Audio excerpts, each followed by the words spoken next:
네, 안녕하십니까? 예, 반갑습니다. 오늘도 귀한 찬양 감사합니다. 찬양이 우리 영혼의 마음 문을 열어준다는 거 아십니까? 마음속으로 찬양이 너무 좋다라고 생각하는 순간 우리의 마음 문이 열리는 겁니다. 오늘은 가장 중요한 말씀을 전해드리려 합니다. 그런데 말씀에 앞서서 우리가 꼭 버려야 할 것이 있고 가져야 할 마음이 있어서 먼저 말씀드리고 기도하고 시작하려 합니다. 먼저 좀 버렸으면 하는 게 있는데 자존심을 내려놓고 고집을 버렸으면 좋겠습니다. 그래서 한번 제가 하는 대로 같이 따라해 주시면 감사하겠습니다. 뭐라고 할 거냐면 자존심을 내려놓고 고집을 버리자라고 할 건데요. 한번 따라해 주시면 좋겠습니다. 제가 먼저 하면 따라해 주시는 겁니다. 자존심을 내려놓고 고집을 버리자. 네, 이렇게 해서 꼭 버렸으면 하는 게 있고요. 또 오늘 이제 마지막 말씀을 듣는 가운데 마음속에 또 가져야 할 마음이 있어야 됩니다. 어떤 마음이냐면 기도하고 시작할 건데요. 그 기도하는 마음이 끝까지 있었으면 좋겠습니다. 하나님을 향해서 우리가 고집을 버리고 자존심을 내려놓는 이유는 하나님께 바랄 것이 있기 때문입니다. 사람에게 뭔가를 얻고자 하는 게 아니고 하나님이 주시는 것을 내가 간절히 구하기 때문에 자존심과 고집을 버리라고 말씀을 드린 거고요. 또 기도 같이 하면서 그 기도의 마음이 끝까지 계속됐으면 좋겠습니다. 그래서 말씀 들을 때 계속 이렇게 말씀을 들을 수는 없으니까 기도가 끝나더라도 마음속에 이런 마음으로 같이 말씀을 끝까지 들었으면 좋겠습니다. 아시겠죠? 같이 기도하겠습니다. 하나님 감사합니다. 이번 한 주간 하나님 말씀을 듣고 배우면서 성경이 참으로 진리이고 또 성경이 증거하시는 하나님이 참 신이라는 것을 확실히 알고 믿을 수 있게 되었습니다. 하나님 말씀 성경 앞에 죄인으로 태어나서 수많은 죄를 짓고 살았던 저희들, 그냥 그대로 인생을 살아간다면 언젠가 죽고 심판받아 영원한 지옥에 들어갈 수밖에 없음을 확실히 알았습니다. 이제 하나님께 간절히 구합니다. 하나님 앞에 머리 숙여 기도하는 모든 영혼들 하나님이 일일이 굽어 살펴주셔서 그 마음의 문을 열어주시고 그 열린 문으로 하나님의 말씀을, 특별히 복음의 말씀을, 하나님의 사랑의 마음을, 하나님의 크신 은혜를 확실히 알고 믿을 수 있게 도와주셔서 꼭 구원함을 얻고 영생을 얻어 천국의 소망을 가질 수 있도록 하나님 역사해 주시옵소서. 오직 하나님의 말씀만 전하는 자의 입술을 통해서 듣는 모든 사람의 마음에 새겨질 수 있기를 간절히 바라고 원합니다. 사탄마귀 방해하지 못하도록 주님의 권능으로 지켜주시고 오직 구원의 역사만 나타날 수 있기를 주 성령님께 구합니다. 함께해 주시옵소서. 우리를 사랑하시는 예수님 이름으로 기도드립니다. 아멘. 네, 함께 성경 찾아보겠습니다. 신약 성경 요한계시록 21장 3절과 4절입니다. 요한계시록 21장 3절과 4절입니다.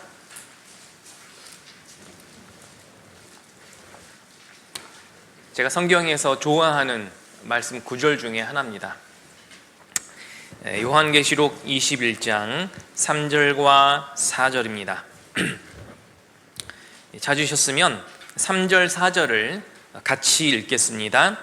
내가 들으니 보좌에서 큰 음성이 나서 가로되 보라, 하나님의 장막이 사람들과 함께 있음에 하나님이 저희와 함께 거하시리니 저희는 하나님의 백성이 되고 하나님은 친히 저희와 함께 계셔서 모든 눈물을 눈에서 씻기심에 다시 사망이 없고 애통하는 것이나 곡하는 것이나 아픈 것이 다시 있지 아니하리니 처음 것들이 다 지나갔음이러라.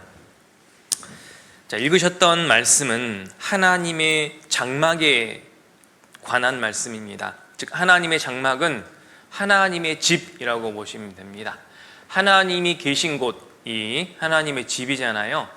거기가 바로 천국입니다. 하나님의 나라라고도 하고, 하나님은 하늘에 계시니까 하늘나라라고도 하는 겁니다. 그런데 하나님의 장막이 사람들과 함께 있다라고 되어 있죠.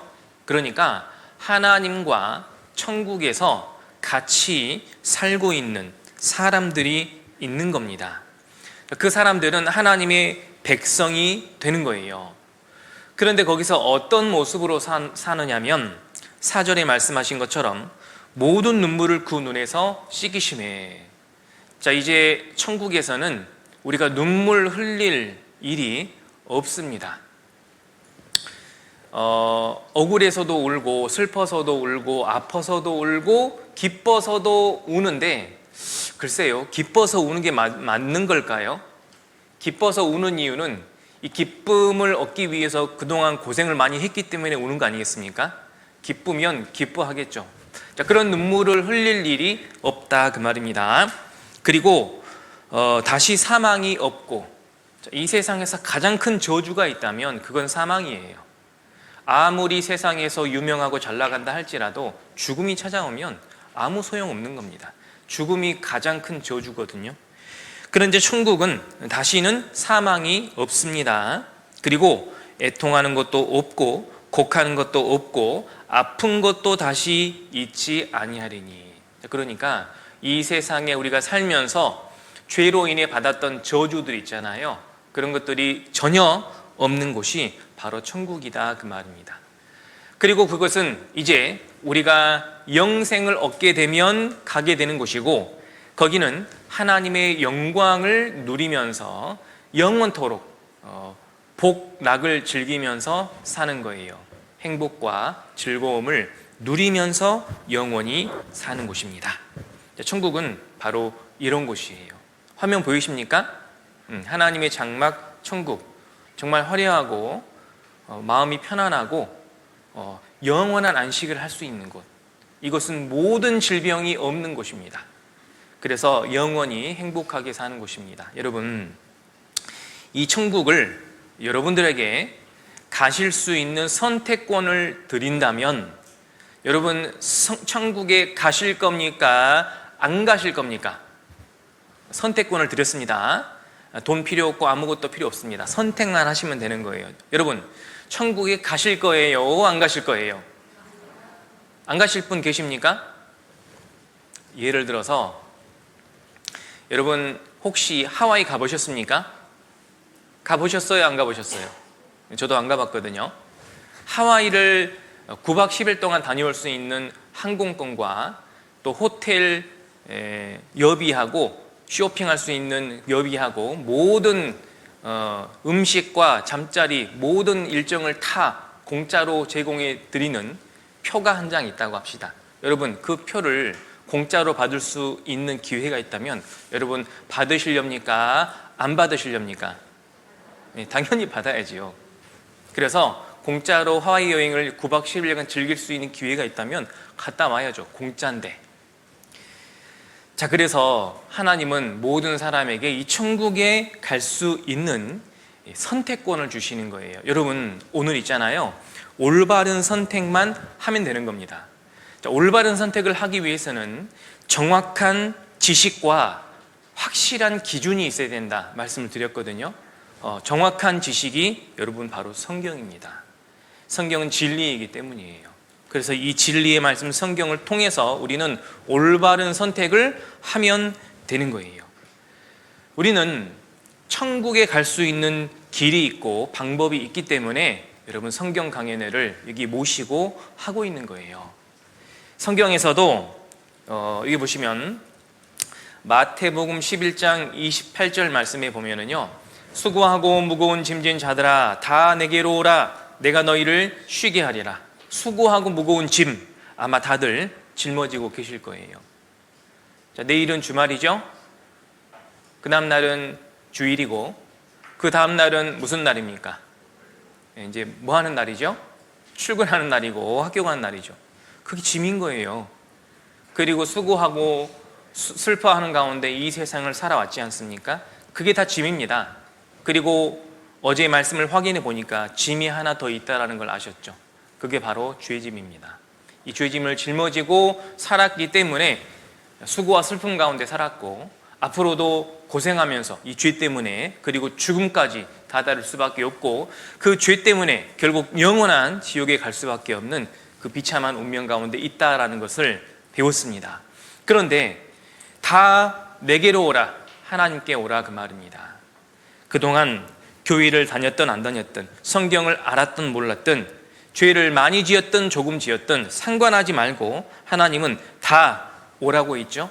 대신 하나님께 온다는 것은 자기 악한 길과 그 죄를 버리고 하나님께 돌이키는 것을 말하는 겁니다.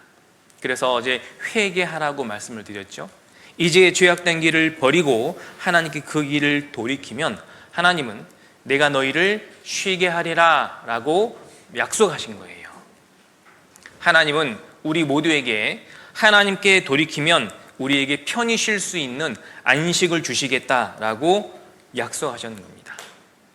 그런데 이 안식을 얻기 위해서는요, 먼저 해결해야 될 문제가 있습니다. 그 문제가 무엇이냐면 바로 죄 문제입니다. 죄 문제. 죄 문제를 해결해야만 영생과 구원을 얻고 안식을 얻을 수 있는 거예요. 그런데 걱정하지 마십시오. 죄 문제를 해결하는 것을 우리 보고 하라고 하지 않았습니다. 왜냐하면 죄 문제를 해결할 수 있는 능력이 우리한테는 없어요. 우리가 절대로 해결할 수 없습니다. 이제 배워보시면 알아요. 왜 우리가 할 수 없는지. 마치 이와 같습니다. 큰 호수 한가운데 내가 배를 타고 가다가 배가 뒤집혀서 빠졌어요. 근데 나는 수영을 못합니다. 그러면 그 호수에서 배는 이미 그 물속에 가라앉았고, 내가 호수에서 살아서 나올 수 있는 방법은 어떻게 하면 될까요? 수영을 못해요. 어떻게 하면 됩니까? 어떻게 하면 살 수 있죠? 어떻게 해야 됩니까? 방법이 없어요. 그냥 사람 살려라고 소리 지를 수밖에 없습니다. 만약에 수영을 잘하는 사람이 튜브를 가지고 호수에 뛰어들어서 나를 살려주면 내가 살아나는 것이고, 아무도 내 소리를 듣지 못하고 그냥 계속 허우적대다가 시간이 지나면 결국 죽는 겁니다. 내가 스스로 나올 수 있는 힘이 없을 때는 다른 누군가가, 능력이 있는 사람이 나를 구해줘야 되거든요. 마찬가지입니다. 죄를 해결할 수 있는 능력은 나한테 없어요. 그래서 하나님이 해주시겠다라는 겁니다. 하나님께서 죄를 해결해 주시겠다라는 겁니다. 다만 죄를 해결할 수 있도록 우리는 마음의 준비를 해야 됩니다. 즉, 죄를 해결하고자 하는 진실된 마음이 있어야 하나님은 그 사람의 죄를 해결해 주실 수가 있는 겁니다. 그래서 어제 말씀 끝났을 때 마지막 부분에 하나님께 이제 내 죄악된 길을 그만 가고 이 길에서 하나님께로 이 길을 돌이킵니다. 내 죄를 뉘우치고 죄 용서 받기를 구하는 마음으로 하나님께 기도하시라 말씀을 드렸습니다. 기도 다 하셨는가요? 끄덕이시는 분도 있고 가만히 계신 분도 있는데, 안 하신 분들은 지금이라도 하십시오. 마음속으로 하시면 됩니다. 그런데 이렇게 기도하시는 분도 있어요. 앞에 강사님이 죄에 대한 회개 기도를 하라고 하니까, 그래요 하나님, 제가 죄에 대해서 뉘우칩니다. 돌이킬 테니까 내 죄를 용서해 주시고 저를 천국 갈 수 있도록 구원해 주십시오 라고 기도는 하는데, 구원이 이루어지고 난 이후에 천국 갈 수 있게 되면은 여전히 저는 그래도 내 꿈을, 내 삶을 포기하기가 어렵습니다. 내가 이 삶을 계속 그대로 살아갈 거니까 구원만 얻게 해 주십시오 라고 기도하는 분이 있을 수 있습니다. 그러니까 내 삶을 포기하기 싫은 거죠. 그러면 절대로 죄 용서가 이루어지지 않습니다. 하나님은 진실되게 간구하는 모든 자에게 가까이 하셔서 구원해 주신다 하셨거든요. 진실되어야 됩니다. 하나님, 저희 죄를 해결해 주시면 하나님의 뜻대로 정말 행복하게 살고 싶습니다. 그렇게 기도하시고 하나님께 나아오는 것을 회개의 기도라고 하는 거예요. 그래서 예수님께서 이렇게 말씀하셨습니다. 마가복음 1장 15절에 같이 읽겠습니다. 가라사대 때가 찼고 하나님 나라가 가까웠으니 회개하고 복음을 믿어라. 그래서 우리가 해야 될 일이 있습니다. 바로 회개를 해야 됩니다. 마음을 고쳐서 그 길을 하나님께로 돌이켜야 됩니다. 그러면 이제 오늘 제가 전해드리는 말씀이 하나님이 미리 준비하시고 이루신 복음의 말씀입니다. 그리고 이 말씀을 회개하는 심령 가운데 잘 들으시면 결국 믿어지게 됩니다.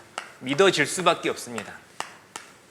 그래서 여러분이 회개하시고 복음 말씀을 잘 들으시면 믿음으로 죄 용서받고 구원을 받게 되는 거예요. 자, 이것이 하나님께서 우리에게 주시는 말씀인데요. 여러분, 회개라는 것을 쉽게 좀 이해하기 위해서 성경에 기록된 예를 하나 소개시켜 드리겠습니다. 여기 누가복음 15장 11절 12절에 보면은 또 가라사대 어떤 사람이 두 아들이 있는데 둘째가 아비에게 말하되 아버지여 재산 중에서 내게 돌아올 분깃을 내게 주소서 하는지라. 아비가 그 살림을 각각 나누어 주었더니, 자, 아버지에게 재산이 많이 있었나 봐요. 근데 아들이 둘이 있었습니다. 그 중에 둘째 아들이 자기한테 나중에 아버지가 뭐 돌아가신다든지 자기한테 물려받을 재산이 있을 거 아닙니까? 그걸 미리 달라는 거예요. 좋은 아들입니까? 나쁜 아들입니까?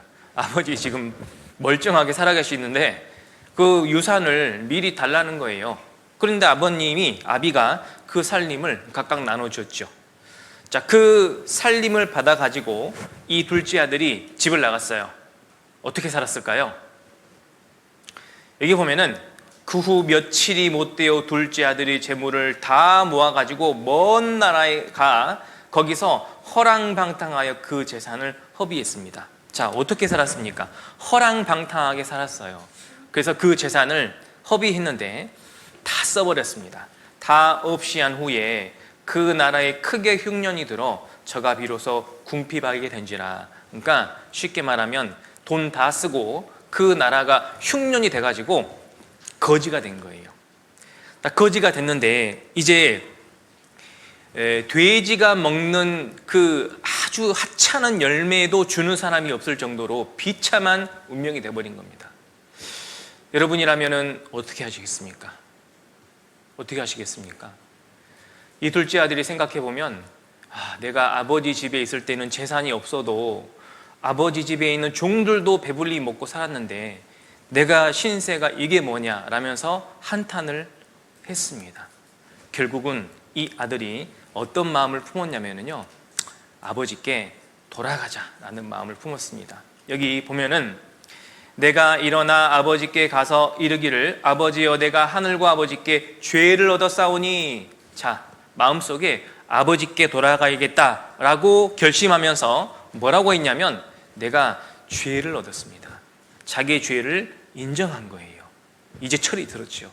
자기의 죄를 인정하고 아버지께로 돌아갔습니다. 그랬더니 멀리서 아버지가 둘째 아들이 거지 모습이 돼서 돌아오는 모습을 보고 아버지가 달려가서 어떻게 했을까요? 만나자마자 다리 몽둥이를 뿌려놨을까요? 어떻게 하셨을까요? 여기 그림에 보이잖아요. 아버지가요, 거지가 돼서 돌아온 아들을 안아줬습니다. 여기 보십시오.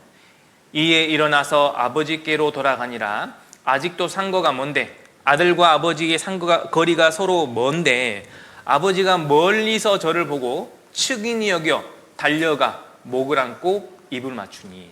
자, 거지가 돼 돌아온 아들을요, 아버지는 항상 기다렸던 거예요. 멀리서 혹시 아들이 돌아오진 않을까 계속 지켜봤던 겁니다.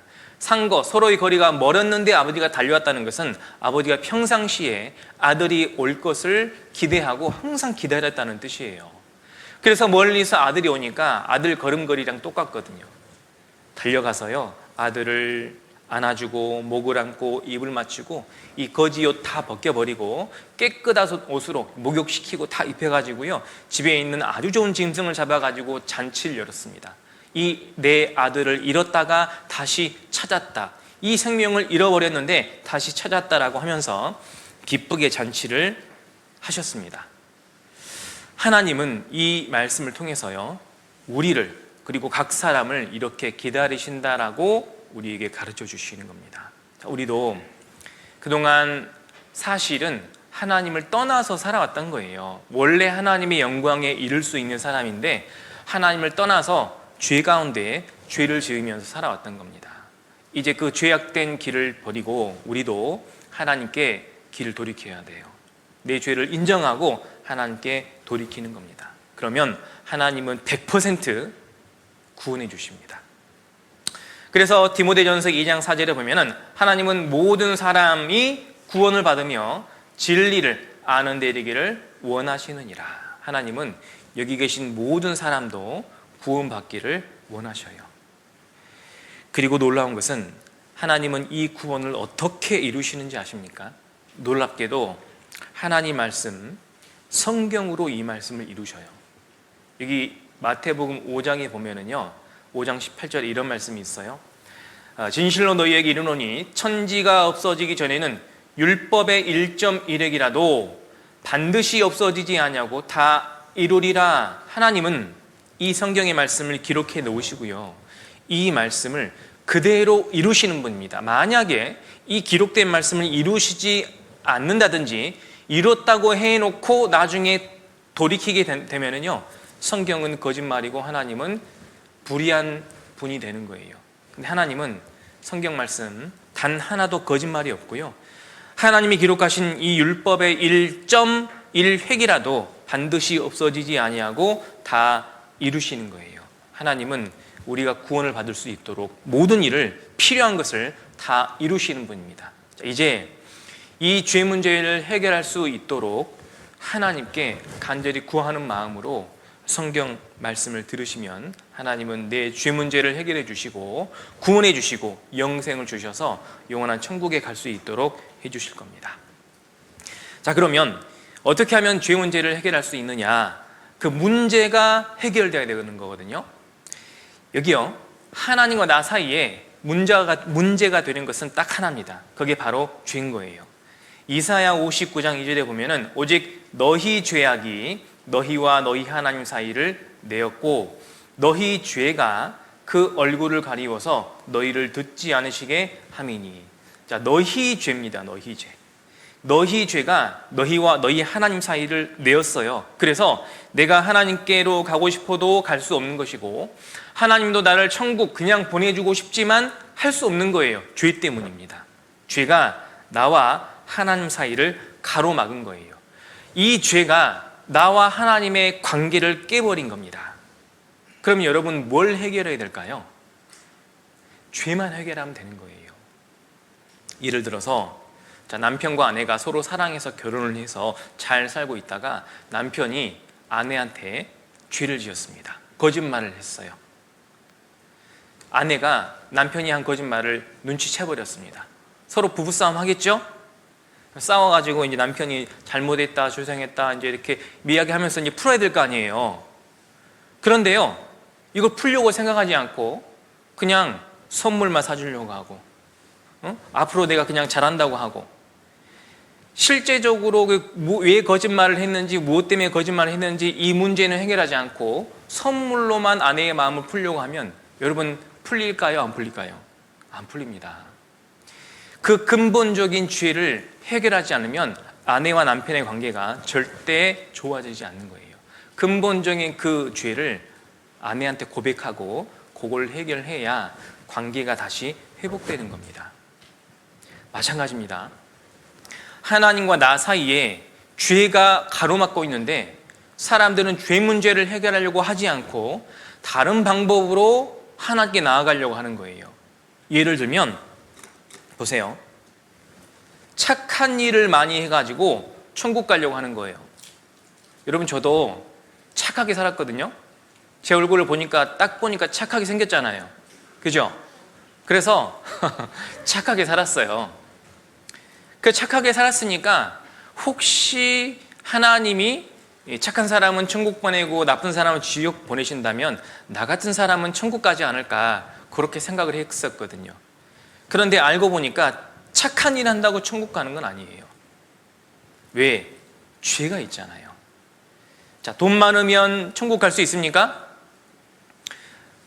어린 시절 교회를 다녀보니까 돈 많은 권사님, 장로님, 집사님들은 목사님 막 굽신굽신하고, 예? 저처럼 부모님도 없고 혼자 학생으로 교회에 왔다 갔다 하는 학생들한테는 인사에도 쳐다보지도 않고, 제가 어렸을 때 그랬거든요. 자, 돈으로 천국 갈 수 있을까요? 못 갑니까? 못 갑니다. 종교생활 열심히 하면, 여러분 그러니까 교회 열심히 다니고 하나님 열심히 믿으려고 하고 교회 행사 안 빠지고 열심히 다니고 뭐 헌금도 잘하고 기도도 잘하고 율법도 잘 지키면 천국 갈 걸로 착각하시는 분이 있어요. 아닙니다. 십계명 잘 지키고 기도 열심히 하고 종교생활 잘 한다고 해서 천국 가는 게 아니에요. 그렇게 종교생활을 열심히 하면 목사님들이 이야, 믿음 좋게 사신다고, 정말 믿음 좋다고, 천국 앞자리 갈 거라고 열심히 하는 거 보니까 여러분 틀렸습니다. 뭐가 틀렸습니까? 순서가 틀렸어요. 죄가 해결되지 않은 상태에서는 무엇을 하더라도 절대로 하나님하고의 관계가 좋아지지 않습니다. 이 관계는 반드시 죄가 해결돼야 되는 거예요. 그 다른 방법으로는 절대로 죄 문제를 해결할 수 없는 거예요. 보세요. 예레미야 2장 22절 주 여호와가 내게 말하노라. 죄송합니다. 주 여호와 내가 말하노라. 내가 잿물로 스스로 씻으며 수다한 비누를 쓸지라도, 잿물, 수다한 비누, 깨끗하게 정결하게 하는 방법이에요. 그런데 어떤 잿물을 쓰든지 어떤 수다한 비누를 쓸지라도 내 죄악이 오히려 내 앞에 그저 있으리니, 죄가 남아있기 때문에 어떤 수를 써도 하나님과의 관계가 개선이 안 되는 거예요. 죄가 남아있기 때문입니다. 자, 그러면 어떻게 하면은 이 죄 문제를 해결하느냐? 자, 하나님 편에서는 이렇게만 하면 됩니다. 이 죄를 하나님이요 용서해 주시면 되는 거예요. 자, 우리가 죄를 고백했잖아요. 내가 하나님 앞에 정말 마음으로, 말로, 행동으로 너무나 많은 죄를 짓고 살았는데, 이 죄를 나는 모르고 살았는데 하나님 말씀 듣고 배워보니까 알게 된 거예요. 하나님, 저는 죄인입니다. 너무나 많은 죄를 지었고 이 죄를 정말 뉘우칩니다. 하나님 용서해 주십시오. 이렇게 기도를 하면 하나님이 알았다, 내가 네 죄를 이제 용서하겠다. 용서만 받으면 되는 겁니다. 그래서 구원이 뭐냐면요, 구원은 죄 용서입니다. 누가복음 1장 77절에 주의 백성에게 그 죄 사함으로, 죄 사함이라는 것은 용서받는 겁니다. 죄 용서를 받음으로 말미암는 구원을 알게 하리니. 자, 죄 용서가 구원입니다. 그러니까 여러분 죄 용서를 받으면 돼요. 그런데 죄 용서를 받으려면 여러분 하나님은 공정하신 분, 공의로우신 분이라서 죄 용서를 하기 위해서 그 죄의 법적인 문제가 해결이 돼야 됩니다. 그래야 죄를 용서할 수가 있는 거예요. 무슨 말이냐면 여러분 이게 뭘까요? 뭡니까? 받아보신 적이 없으시구나. 저는 여러 차례 받아봐가지고 이게 뭐냐면 과속에 대해서 범칙금 고지서가 나온 거예요. 제한속도가 50인데 64km로 주행을 했네요. 14km 초과했습니다. 그래서 범칙금이 3만 원이 나왔어요. 요거 내야 될까요? 내지 말아야 될까요? 내야 되죠. 내야만 이 문제가 해결이 되는 거예요. 안 내면요, 끝까지 남아있더라고요. 이게 안 내면 끝까지 따라다녀요. 자, 이걸 내야만 이 죄에 대한 벌점도 부과가 안 되고 그 적발 사실도 이제 사라질 수 있잖아요. 그러니까 범칙금이 돼야 이게 사라지는 거예요. 여러분, 하나님이 죄를 용서해 주실 때 그냥 용서하실 수 없습니다. 우리 죄에 대한 이 법적인 문제가 해결돼야 됩니다. 즉 죄의 값이 처리가 돼야 돼요. 성경에는 죄의 삭이 있다고 되어 있어요. 로마서 6장 23절에 보면 죄의 삭은 사망이요, 죄의 삭이 사망이기 때문에 사망으로 죄값을 처리해야만 용서가 되는 겁니다. 그런데 이 사망을 우리가 처리할 수 있느냐? 할 수가 없습니다. 왜냐하면 자, 우리가 죄의 싹은 사망이니까 죄를 짓고 살다가 죽는 거예요. 근데 죽으면 어떻게 됩니까? 죄가 처리되는 게 아니에요. 사망하고 나면 하나님께 심판을 받고 둘째 사망, 지옥에 들어가죠. 지옥에는 영원한 곳입니까? 천년이 있다 나오는 것일까요? 영원한 곳이죠. 그러니까 영원히 살아야만 죄값이 갚아지는 거예요. 그러니까 우리가 죄의 값을 갚을 수는 없는 겁니다. 우리는 못하는 거예요. 그래서 하나님은 이 죄의 삭을 갚을 수 있도록 하나님께서 방법을 정해 놓으신 겁니다. 어떤 방법을 정해 놨냐면 대신 갚아도 된다라는 법이에요. 그것을 성경에서 대속법이라고 합니다. 한번 따라해 보실래요? 대속법. 대신 갚는 법이에요. 여러분, 이 법은 우리가 경제 활동하면서 얼마든지 사용하고 있어요. 그래서 내가 은행에다가 100만 원을 빌렸는데 내가 갚아야 하는 날이 되어도 돈이 없을 때 부모님이 대신 갚아줄 수 있습니까? 없습니까? 부모님이 대신 갚아줄 수 있죠. 대신 갚아도 받는 사람에서는 받는 사람이 보기에 그 금액만 정확히 들어오면 아무런 문제가 안 되는 거예요. 대신 갚는 법이 있습니다. 그래서 성경에 죄의 대가를 삭시라고 표현하신 거예요. 죄의 삭은 사망이기 때문에 사망을 대신 치르면 되는 겁니다. 그러면 하나님은 인정하신다라는 거예요. 하나님이 그걸 인정하는 걸 어떻게 할 수 있습니까? 자, 구약 성경에 하나님이 처음부터 이 법을 정해놨어요. 어떤 법을 정해놨냐면 대신 사망의 값을 치렀을 때 그 죄값이 갚아진다라는 것을 정해놨어요. 그래서 구약 시대에는요, 이스라엘 사람들이 구약 성경을 받았잖아요. 그 구약 성경을 잘 보면 하나님께 속죄 제사를 드리게 돼 있습니다. 속죄 제사, 속 갚는다라는 뜻이에요. 죄값을요. 하나님께 죄값을 갚는 제사를 드리게 돼 있어요. 어떻게 그 제사를 드리라고 했냐면, 그 속죄 제사의 핵심 포인트는 바로 피입니다. 피. 자, 여기 성경을 하나 보여드릴게요. 이거 중요한 성경입니다. 레위기 17장 11절 말씀인데요. 자, 육체의 생명은 피에 있음이라 내가 이 피를 너희에게 주어 단에 뿌려 너희의 생명을 위하여 속하게 하였나니, 갚을 수 있도록 하셨다 그 말이에요. 자, 생명이 피에 있으므로 피가 죄를 속하느니라. 자, 이 피를 너희의 생명을 위해서 뿌려서 속하게 하셨다. 자, 그럼 이 피가 뭐냐? 내 피를 말하는 게 아니에요. 나 대신 다른 누군가가 죽어서 그 죽은 사람의 피를 갖다가 대신 하나님께 드리면 그 피가 하나님 보실 때 내 죄의 값을 갚는 생명의 피가 된다 그 말이에요. 그래서 하나님은 레위기 17장 11절에 이 법을 정해 놓으시고 피가 죄를 갚는다라고 법을 정해 놨어요. 왜냐하면 여러분, 피가 바로 생명이기 때문입니다. 자, 육체의 생명은 어디 있다고 기록되어 있습니까? 육체의 생명은 피에 있다. 여러분, 우리의 생명은요, 피에 있는 거 아십니까? 그래서 심장이 멈춰도 피만 잘 돌고 있으면 살아있을 수 있습니다. 그래서 심장 수술을 할 때 심장의 혈관을 인공심장에 연결해 놓고 피만 잘 돌 수 있게 하면 심장 수술을 할 수 있는 거예요. 우리의 생명이 심장에 있는 게 아닙니다. 뇌에 있는 것도 아니에요. 뇌가 잠깐 멈춰 있어도 우리 몸은 피만 잘 돌고 있으면 살아있을 수 있는 거죠. 그런데 이 피가 너무 많이 흘려졌다든지 그러면 사람은 죽는 거예요. 이 피가 바로 생명입니다. 그래서 이 피가 나 대신 제사로 하나님께 드려졌을 때 하나님은 그 피를 내 생명의 대가로 받아주신다라는 법이에요. 하나님이 정하신 법입니다. 자, 이것을 이해하려고 하시면 안 돼요.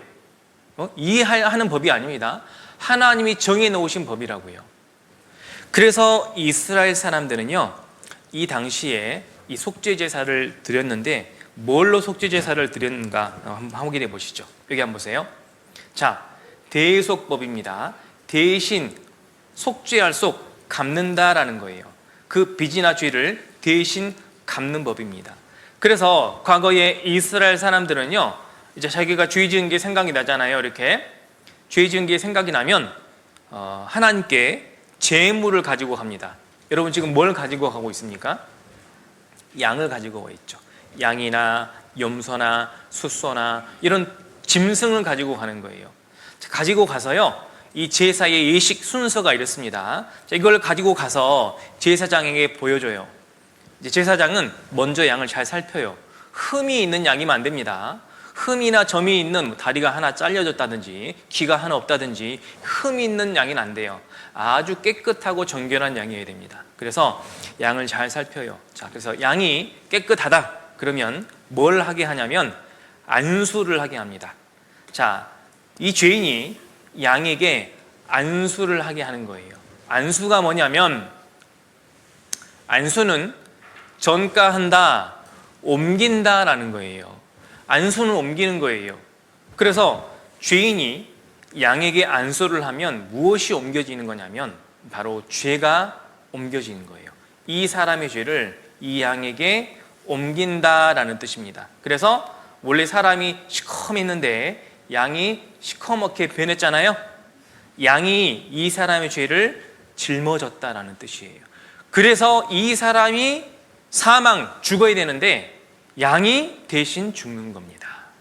그리고 이 양이 대신 죽어서 이 사람의 죄의 값을 대신 처리했다라는 것을 하나님께 보여드리기 위해서 뭐가 필요하다고요? 피가 필요한 거예요. 그래서 이 피를 받아가지고 그 성막이라는 곳에서 제사를 드렸는데, 거기 보면 지성소라고 있습니다. 하나님의 장소, 지극히 거룩한 곳, 거기에 가면은요, 이 시은좌, 언약궤가 있어요. 여기에다가 이 피를 하나님께 뿌려 드리는 거예요. 그러면 이 피가 다 뿌려지고 나면 이제 이 사람은요, 제사 끝 용서를 받는 겁니다. 이렇게 해서 죄가 용서되는 거예요. 그래서 이 짐승이 피를 흘리고 죽어서 이 피가 하나님께 드려지면 이것이 용서되었다라고 보는 겁니다. 자, 이스라엘 사람들은요, 이 속죄 제사를 1년에 한 번씩 모든 사람을 모아놓고 대제사장이 이 제사를 드리게 돼 있습니다. 그러니까 1년에 한 번씩 뭘 죽이는 것이냐? 바로 짐승을 대신 죽이는 거예요. 중요한 건 이 피입니다. 짐승이 죽었다라는 의미로 하나님께 피를 드리는 거예요. 그래서 온 이스라엘 사람들이요, 자기들이 지은 죄를 이 양에게 이렇게 떠넘기고 양이 죽음으로써 대신 죄 용서를 받게 되는 겁니다. 이게 법으로 정해졌어요. 1년 1차 속죄할 것이니라. 자, 그런데 여기서 이제 문제가 하나 있습니다. 무슨 문제가 있냐면 1년에 한 번씩 드려야 되기 때문에 이 피의 효력, 즉 짐승의 피의 효력이 1년밖에 안 되는 거예요. 그런데 사람은 1년만 사는 게 아니잖아요. 매년마다 제사를 드려야 됐습니다. 왜? 그 피의 효력이 1년밖에 안 되기 때문에. 이거는 완전한 제사는 아니었던 거예요. 확실한 제사는 아니었던 겁니다. 그래서 신약 성경에 보시면 이 제사가 그림자 제사라고 했어요.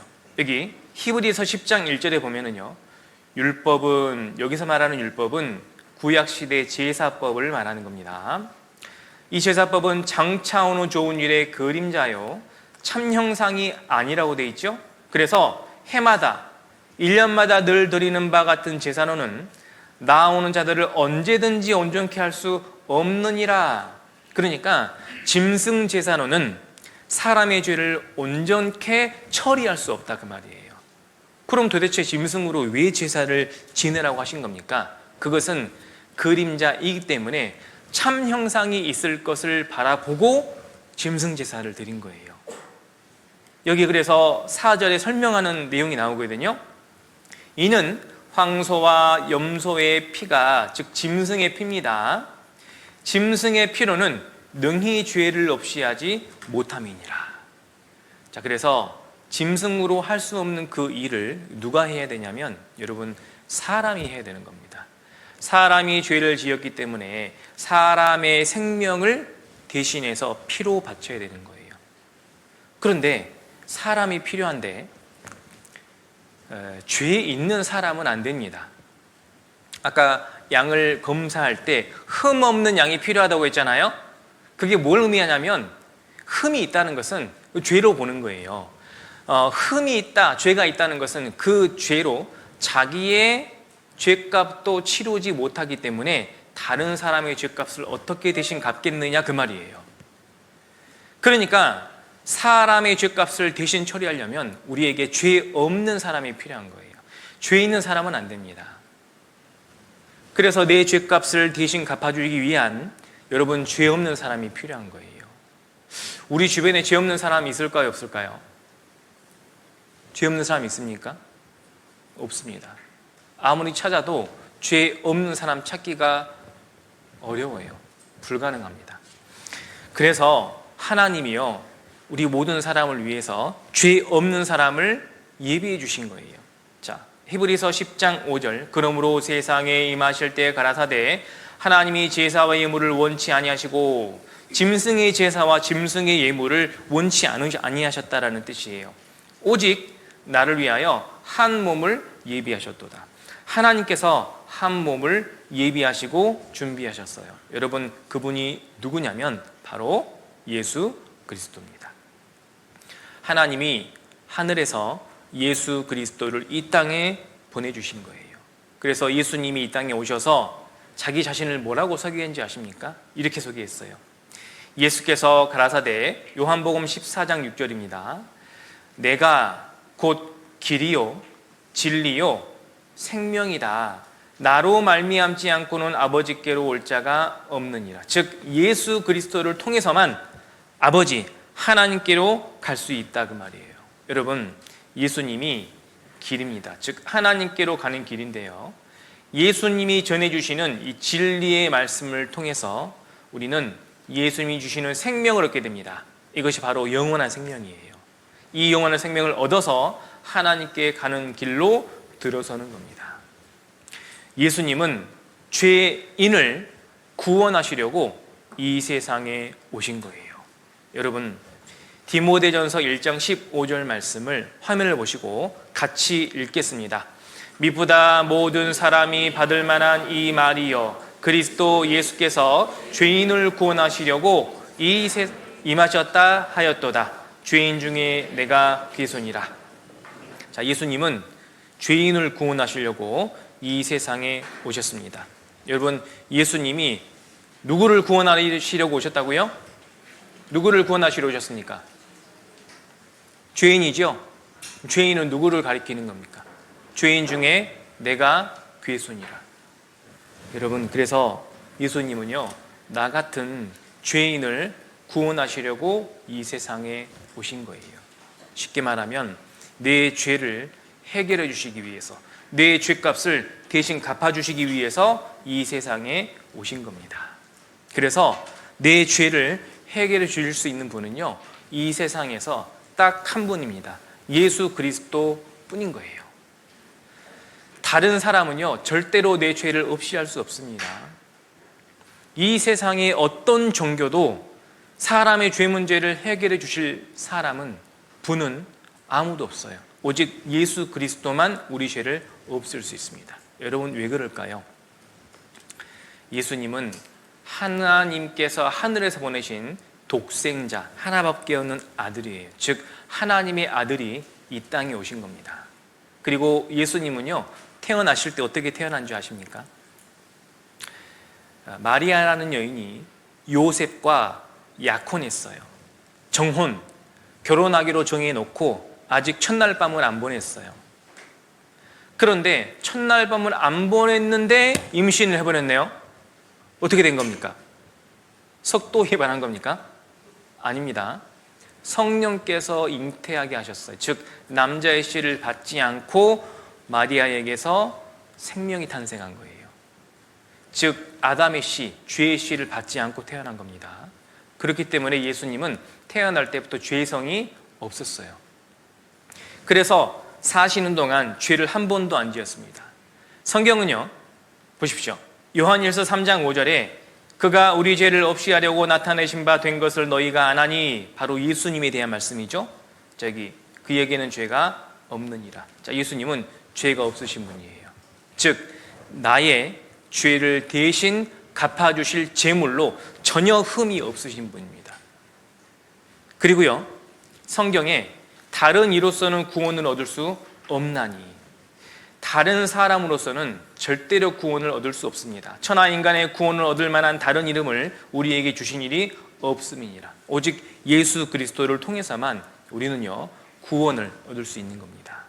그래서 예수님이 내 죄의 값을 만약 대신 처리해 주시고, 대신 갚아 주시고, 대신 해결해 주셔야만 하나님은 우리 죄를 용서해 주실 수가 있다, 그 말이에요. 예수님이 내 죄의 법적인 문제를 처리해 주셔야 된다니까요.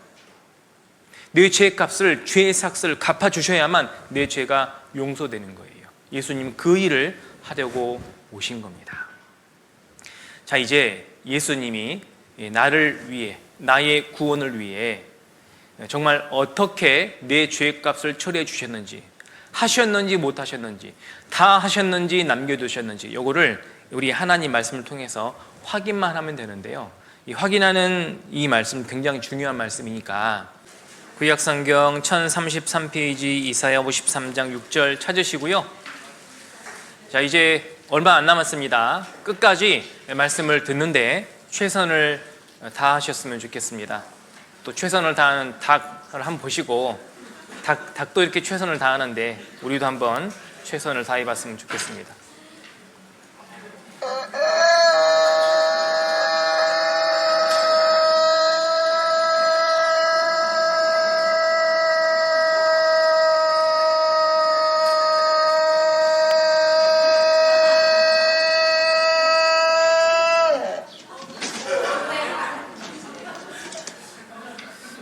자, 끝까지 최선을 다하시면 좋겠습니다.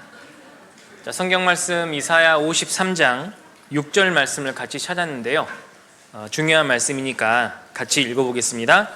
우리는 다 양 같아서 그릇 행하여 각기 제 길로 갔거늘 여호와께서는 우리 무리의 죄악을 그에게 담당시키셨도다. 우리는 다 양 같아서 그릇 행하여 각기 제 길로 갔다. 여기까지가 우리 인생이었습니다. 지금 여기까지 살아온 인생이 바로 이 모습인 거예요. 우리는 다 양처럼, 이 양은요 왜 그릇 행해서 각기 제 길로 가고 있는 줄 아십니까? 양은요 목자가 없이는 절대로 길을 못 찾습니다. 우리도 우리가 가야 할 길이 올바른 길인지 잘못된 길인지 알지 못하고, 자, 그릇 행하여 죄 지으면서 살았다, 그 말이에요. 그런데 각기 제 길로 갔거늘, 그냥 모르니까 내가 가고 싶은 길로 살아왔던 거예요. 그래서 결과가 뭡니까? 행복했습니까? 정말 축복받은 삶을 살았습니까? 근심 걱정 없이, 수고 슬픔 없이 편안하게 사셨습니까? 아니잖아요. 잘못된 길을 걸어왔던 거예요.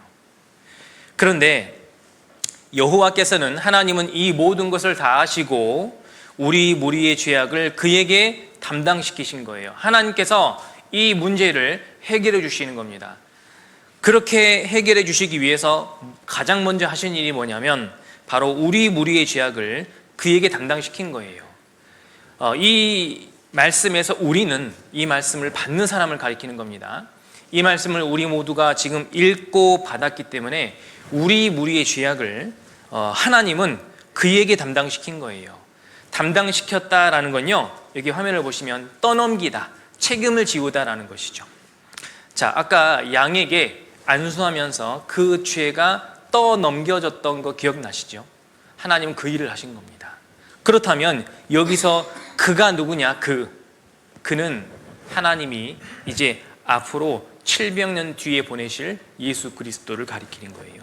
이사야 53장은요 바로 예수 그리스도를 예언하는 말씀입니다. 예수님을 보내주셔서 예수님에게 우리 모든 사람의 죄를 담당시키실 것, 즉 떠넘기고 책임지우실 것을 예언하신 말씀이고요, 하나님은 실제로 우리 죄를 보셔요, 예수님께 떠넘긴 겁니다. 자, 여기서 중요한 단어가 하나 있어요. 다시 한번 보셔요. 이게 누굽니까? 이게 누구예요? 나예요, 나. 내가 지은 모든 죄가 여기 있습니다. 중요한 단어는 모든이에요, 모든. 내 모든 죄를 하나님이 예수님께 맡긴 겁니다. 자, 이 일을 하나님이 하셨어요. 그런데 왜 모든이라는 단어를 썼느냐? 왜냐하면 만약에 하나님이 나의 죄를 예수님께 맡기실 때 모든 죄를 맡기는 게 아니고 혹 죄를 하나 남겨놨다고 합시다.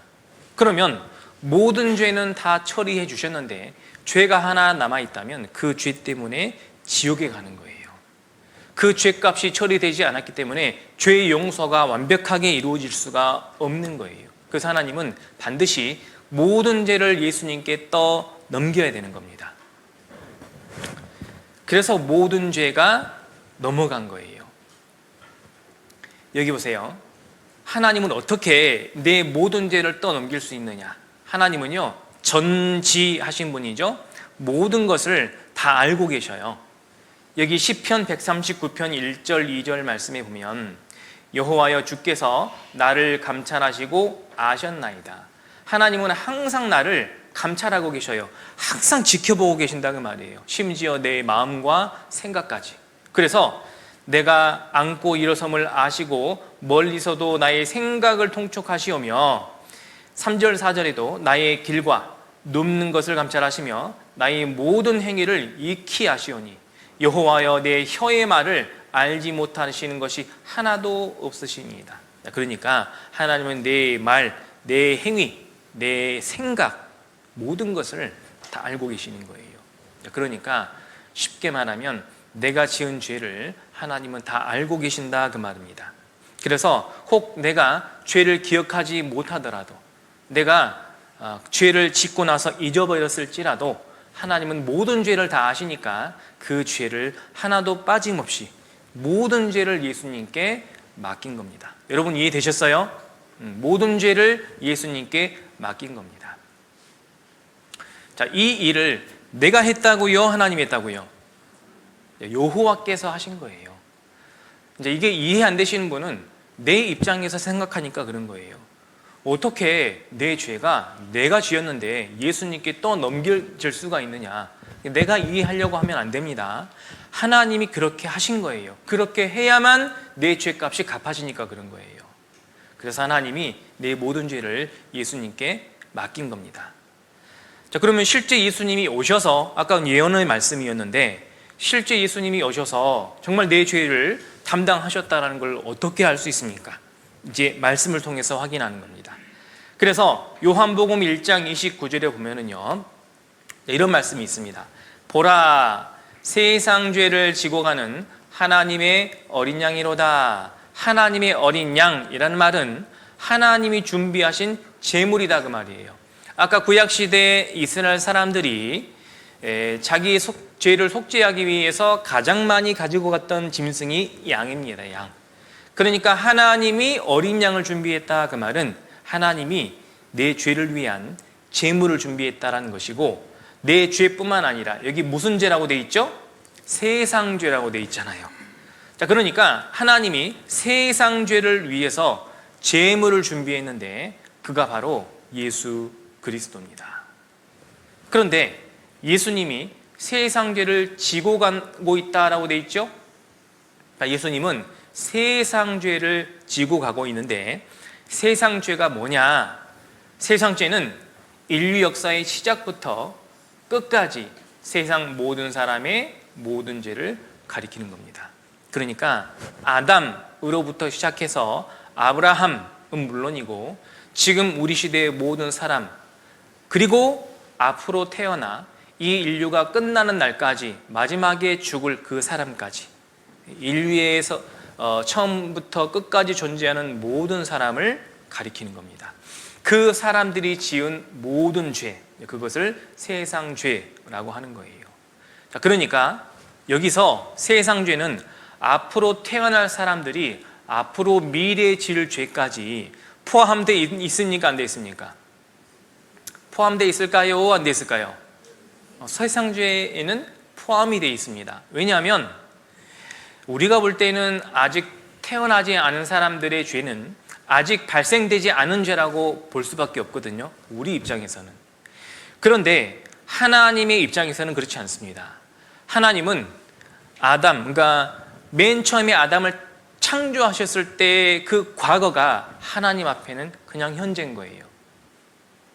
하나님이 보실 때에는 과거나 현재나 미래나 그냥 하나님 앞에 다 있는 겁니다. 하나님은 영원부터 영원까지 계시는 분이고 하나님의 시간 개념과 우리의 시간 개념은 다른 거예요. 그래서 하나님은 아무리 과거에 있었던 일도 눈앞에 보시는 것처럼 다 알고 계시고 앞으로 미래에 있을 일도 그냥 눈앞에 보시는 것처럼 다 아시는 거예요. 그래서 하나님이 성경에 예언의 말씀을 기록하실 수 있었던 겁니다. 하나님은 다 아시니까요. 그래서 앞으로 태어날 사람들의 앞으로 미래에 지을 죄도 이 세상 죄 안에 당연히 포함되는 겁니다. 그래서 예수님은 세상 죄를 짊어지고 가셨던 거예요. 그런데 이제 이것을 내 입장에서 바라봐야 되잖아요. 그렇다면 내가 예수님을 봤을 때 내 죄는 어떻게 되는 것이냐? 자, 내 죄도 물론 세상 죄 안에 포함이 되는데 여기 내 죄를 자세하게 보면은요, 태어나서 죽을 때까지 나의 모든 죄라고 되어 있죠. 그러니까 내가 짓는 죄도 포함이 되는데 심지어는 내가 지금부터 죽을 때까지 앞으로 지을 죄도 포함되는 겁니까? 안 되는 겁니까? 되는 거예요. 그게 바로 세상죄입니다, 여러분. 그래서 예수님은 세상죄를 짊어지실 때 내가 태어나서 죽을 때까지 지을 모든 죄, 그게 나의 모든 죄거든요. 그것도 이렇게 짊어지신 거예요. 그러니까 아담 한 사람 죄인 때문에 모든 사람들이 죄인이 됐는데 이 사람들이 죄가 있을 거 아닙니까? 이 죄를 예수님께서 담당하신 거예요. 아까 설명드렸듯이 여기 아담 보이십니까? 아담에서부터 시작해서 여기 끝으로 죽을 사람, 끝담이라고 할게요. 아담부터 끝담까지 사람이 지은 모든 죄를 예수님이 다 가져가신 거예요. 자, 이것을 하나님이 예수님께 맡기신 겁니다. 결국은 내가 태어나서 지금까지 지은 죄도 담당하셨고 지금부터 죽을 때까지 지을 죄도 담당하신 거예요. 보라, 세상 죄를 지고 가는 하나님의 어린 양이로다. 자, 이 말씀을 통해서 이제 나는 무엇을 확인할 수 있냐면, 여러분, 내 모든 죄가 누구한테 떠넘겨졌습니까? 예수님한테. 여러분, 그걸 아시면 돼요. 내 모든 죄를 예수님께 떠넘겼다. 그러면 이제 이 죄 삭슬, 죄 값을 원래는 내가 갚아야 되는데 이걸 예수님께 떠맡겼으니까 하나님 그렇게 하셨죠? 자, 이 죄값을 이제 내가 갚아야 됩니까? 예수님이 대신 갚아야 됩니까? 예수님이 대신 갚으면 되는 거예요. 예수님은 그 일을 위해 오신 거예요. 하나님은 예수님을 그 일 때문에 보내신 겁니다. 예수님은 내 모든 죄를 다 떠맡으셨기 때문에 예수님이요, 나 대신에 십자가를 짊어지신 거예요. 그래서 예수님이 십자가에 못 박히시기 전에 온몸에 채찍을 맞으신 겁니다. 예수님이요, 로마 군병에 의해서 채찍을 맞았는데 이스라엘 사람, 특히 유대인과 종교가들이 이 예수님을 고발했잖아요. 이 사람이 왕이 되려고 한다고 모함해가지고 예수님을 고발했는데, 그래서 예수님 로마 군병들에게 채찍을 맞으셨거든요. 근데 사실은요, 예수님이 채찍을 맞으신 이유가 사실은 내 죄 때문인 겁니다. 예수님은요, 하나님의 아들입니다. 여러분, 성경에 보면 아버지와 아들은 하나, 나와 아버지는 하나이니라 라는 말씀이 있어요. 그 말이 무슨 말이냐면 하나님의 아들은 하나님과 동등된 분입니다. 하나님 자신이 하나님의 아들로 내려오신 분입니다. 그러니까 예수님은 하나님과 같은 능력이 있으신 분이에요. 그래서 하나님이 과연 사람한테 채찍을 맞을 만큼 그런 무능한 사람인 줄 아십니까? 예수님이요? 절대 그렇지 않습니다. 예수님은 말씀 한마디만 하면 하늘에서 천사들이 12군단이 내려오는 거예요. 그래서 지금 현재 예수님을 죽이려고 모함하는 모든 사람들을 1초 만에 다 죽일 수 있습니다. 예수님은 능력이 있으신 분이에요. 로마 군병들이 채찍질을 하고 유대 종교가들이 고발을 했다고 해서 예수님이 채찍질을 당하실 분이 아니라는 거예요. 그런데 왜 채찍질을 당하셨느냐? 이것이 바로 내 죄를 값을 처리하기 위해서 예수님이 채찍을 맞으신 거예요. 그래서 온몸에 이런 채찍을 맞습니다. 이게 뼈 조각이 붙어 있고 납구슬도 붙어 있는 이런 가죽 채찍을 온몸에 맞으면은요, 이 살갗이 찢어지고 고통을 당하고 피를 흘리는 거예요. 그래서 온몸에 채찍을 맞아서요, 온몸에서 피가 흘렀습니다. 그리고 로마 군병이 이 이스라엘에 있는 가시나무 있잖아요. 이 큰 가시로 된 나무로 면류관을 엮어서 예수님 머리에 씌웠습니다. 이 가시가 머리를 뚫고 들어가겠죠. 거기서 또 피가 흐릅니다. 온몸에 피가 흐르고 뼈가 드러났는데 거기에 홍포를 입히고 예수님을 조롱합니다. 너가 유대인의 왕이냐? 면류관을 쓰고 막대기를 들고 홍포를 입어야지. 조롱합니다. 그리고 예수님은 자신이 매달리실 십자가를 짊어지고요, 골고다 언덕으로 올라가서 그 십자가에 못이 박힙니다. 십자가에 못이 박힙니다. 여러분, 짐승을 죽일 때 짐승을 못 박아 죽이는 일이 있을까요? 아무리 짐승을 죽여도 못을 박아 죽이진 않습니다. 그런데 사람에게 못을 박습니다. 여러분, 이 십자가 형벌은요, 이 당시 로마 시대에 로마에서 정해놓은 형벌 중에 가장 끔찍한 형벌이에요. 사람을 나무에 못 박아 한 번에 죽이는 게 아니고 피를 계속 흘리게 해서 그 나무에 매달려 있는 채로 서서히 죽어가게 만든 끔찍한 형벌입니다. 예수님을 십자가에 못 박았다는 것은요, 예수님은 이 세상에 가장 큰 형벌을 받으신 거예요. 그리고 양손과 양발이 못이 박힐 때 사람의 신경이 지나가는 곳을 못이 뚫은 겁니다. 사람이 느낄 수 있는 최고의 고통을 예수님 느끼신 거예요. 그 고통을 참으면서 온몸에 피를 흘리신 겁니다. 이 상태로 십자가에서 6시간 매달리셨고요, 예수님의 몸무게가 자신의 몸무게를 아래쪽으로 잡아당겼을 때 호흡곤란이 오는 겁니다. 숨을 쉬기 위해서는 이 몸, 손과 발에 힘을 주고 몸을 들어 올려야 되잖아요. 그러면 그 찢어지는 고통이 너무 심해서 숨을 얼마 못 쉬고 또 축 처질 수밖에 없는 겁니다. 그러면 또 호흡곤란이 오겠죠. 이런 고통을요, 6시간 동안 받으신 거예요. 예수님은 십자가에서 이제 양손과 양발을 통해서 모든 피를 다 흘리시고 마지막에 옆구리에 창이 찔리셨습니다. 옆구리를 통해서 남아있는 모든 물과 피가 쏟아진 거예요. 예수님이 죽음을 당했습니다. 그리고 피를 흘리셨잖아요. 예수님이 마치 그 양처럼, 양이 피를 흘려 죽음을 맞이해서 그 피를 하나님께 드렸던 것처럼 예수님은 십자가에 매달리시기까지 수많은 고통을 당하시고 결국 창에 찔리시고 못에 박히셔서 모든 피를 다 흘리셔서 이 십자가에서 이 피를 하나님께 보여드린 겁니다. 예수님이 이렇게 죽음과 피를 흘리신 이유가 무엇 때문입니까? 성경은 이렇게 말씀하십니다. 이사야 53장 5절 말씀인데요, 그가 예수님입니다.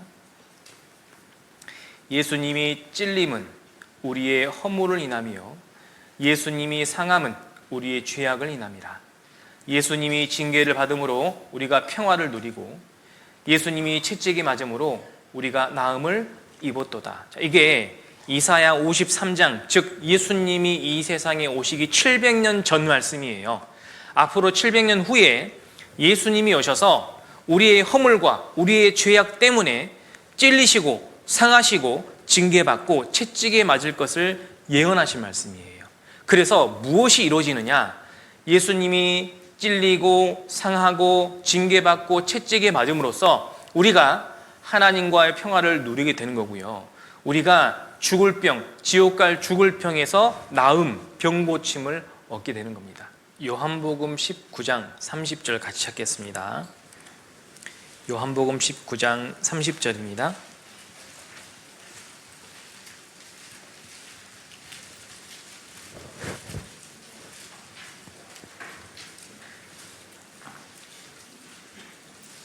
요한복음 19장 30절 말씀. 예수님께서 하신 말씀 잘 들으셨는지 모르겠습니다. 예수님이 하신 말씀 중에 우리에게 너무나도 중요한 말씀인데 30절 말씀을 같이 읽겠습니다. 예수께서 신 포도주를 받으신 후 가라사대 다 이루었다 하시고 머리를 숙이시고 영혼이 돌아가시니라. 예수님 머리를 숙이시고 영혼이 돌아가시기 전에 뭐라고 하셨냐면 다 이루었다라고 말씀하셨어요. 물론 이건 십자가에서 6번째로 하신 말씀이고 마지막에 하나님을 바라보시면서 아버지여 내 영혼을 하나님 손에 맡깁니다 라고 이제 돌아가셨거든요. 근데 예수님은 이 예수님의 영혼을 아버지 손에 맡기기 전에 하실 일을 다 하시고 다 이루었다라고 말씀하셨던 거예요. 여러분, 예수님이 다 이루었다라는 게 무엇을 뜻하냐면 십자가에서 다 이루었다. 이게 헬라어로 성경에 기록되어 있는데 테텔레스타이라고 합니다. 무슨 뜻이냐면 빚을 다 갚았다, 임무를 완수했다라는 뜻입니다.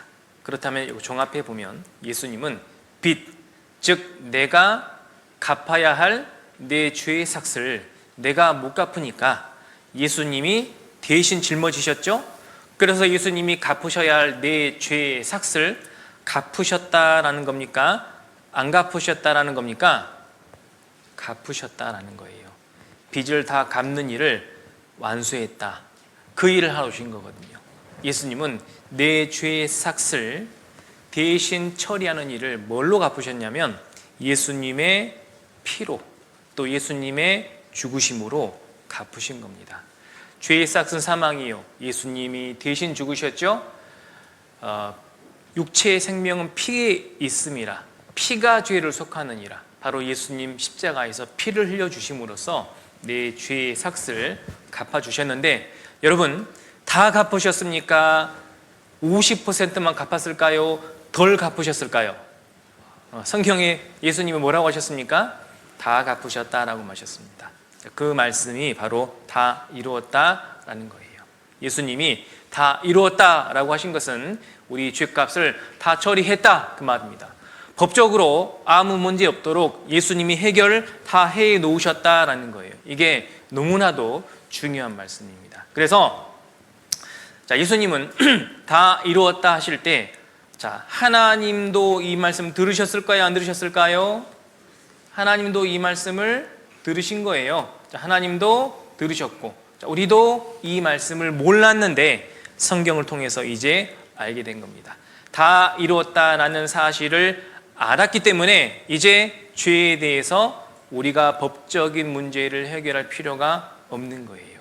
그래서 다 이루었다는 사실을 알게 됐을 때 이 사실이 내 죄를 해결됐다라는 것을 깨닫게 된다면 그것이 바로 구원인 겁니다.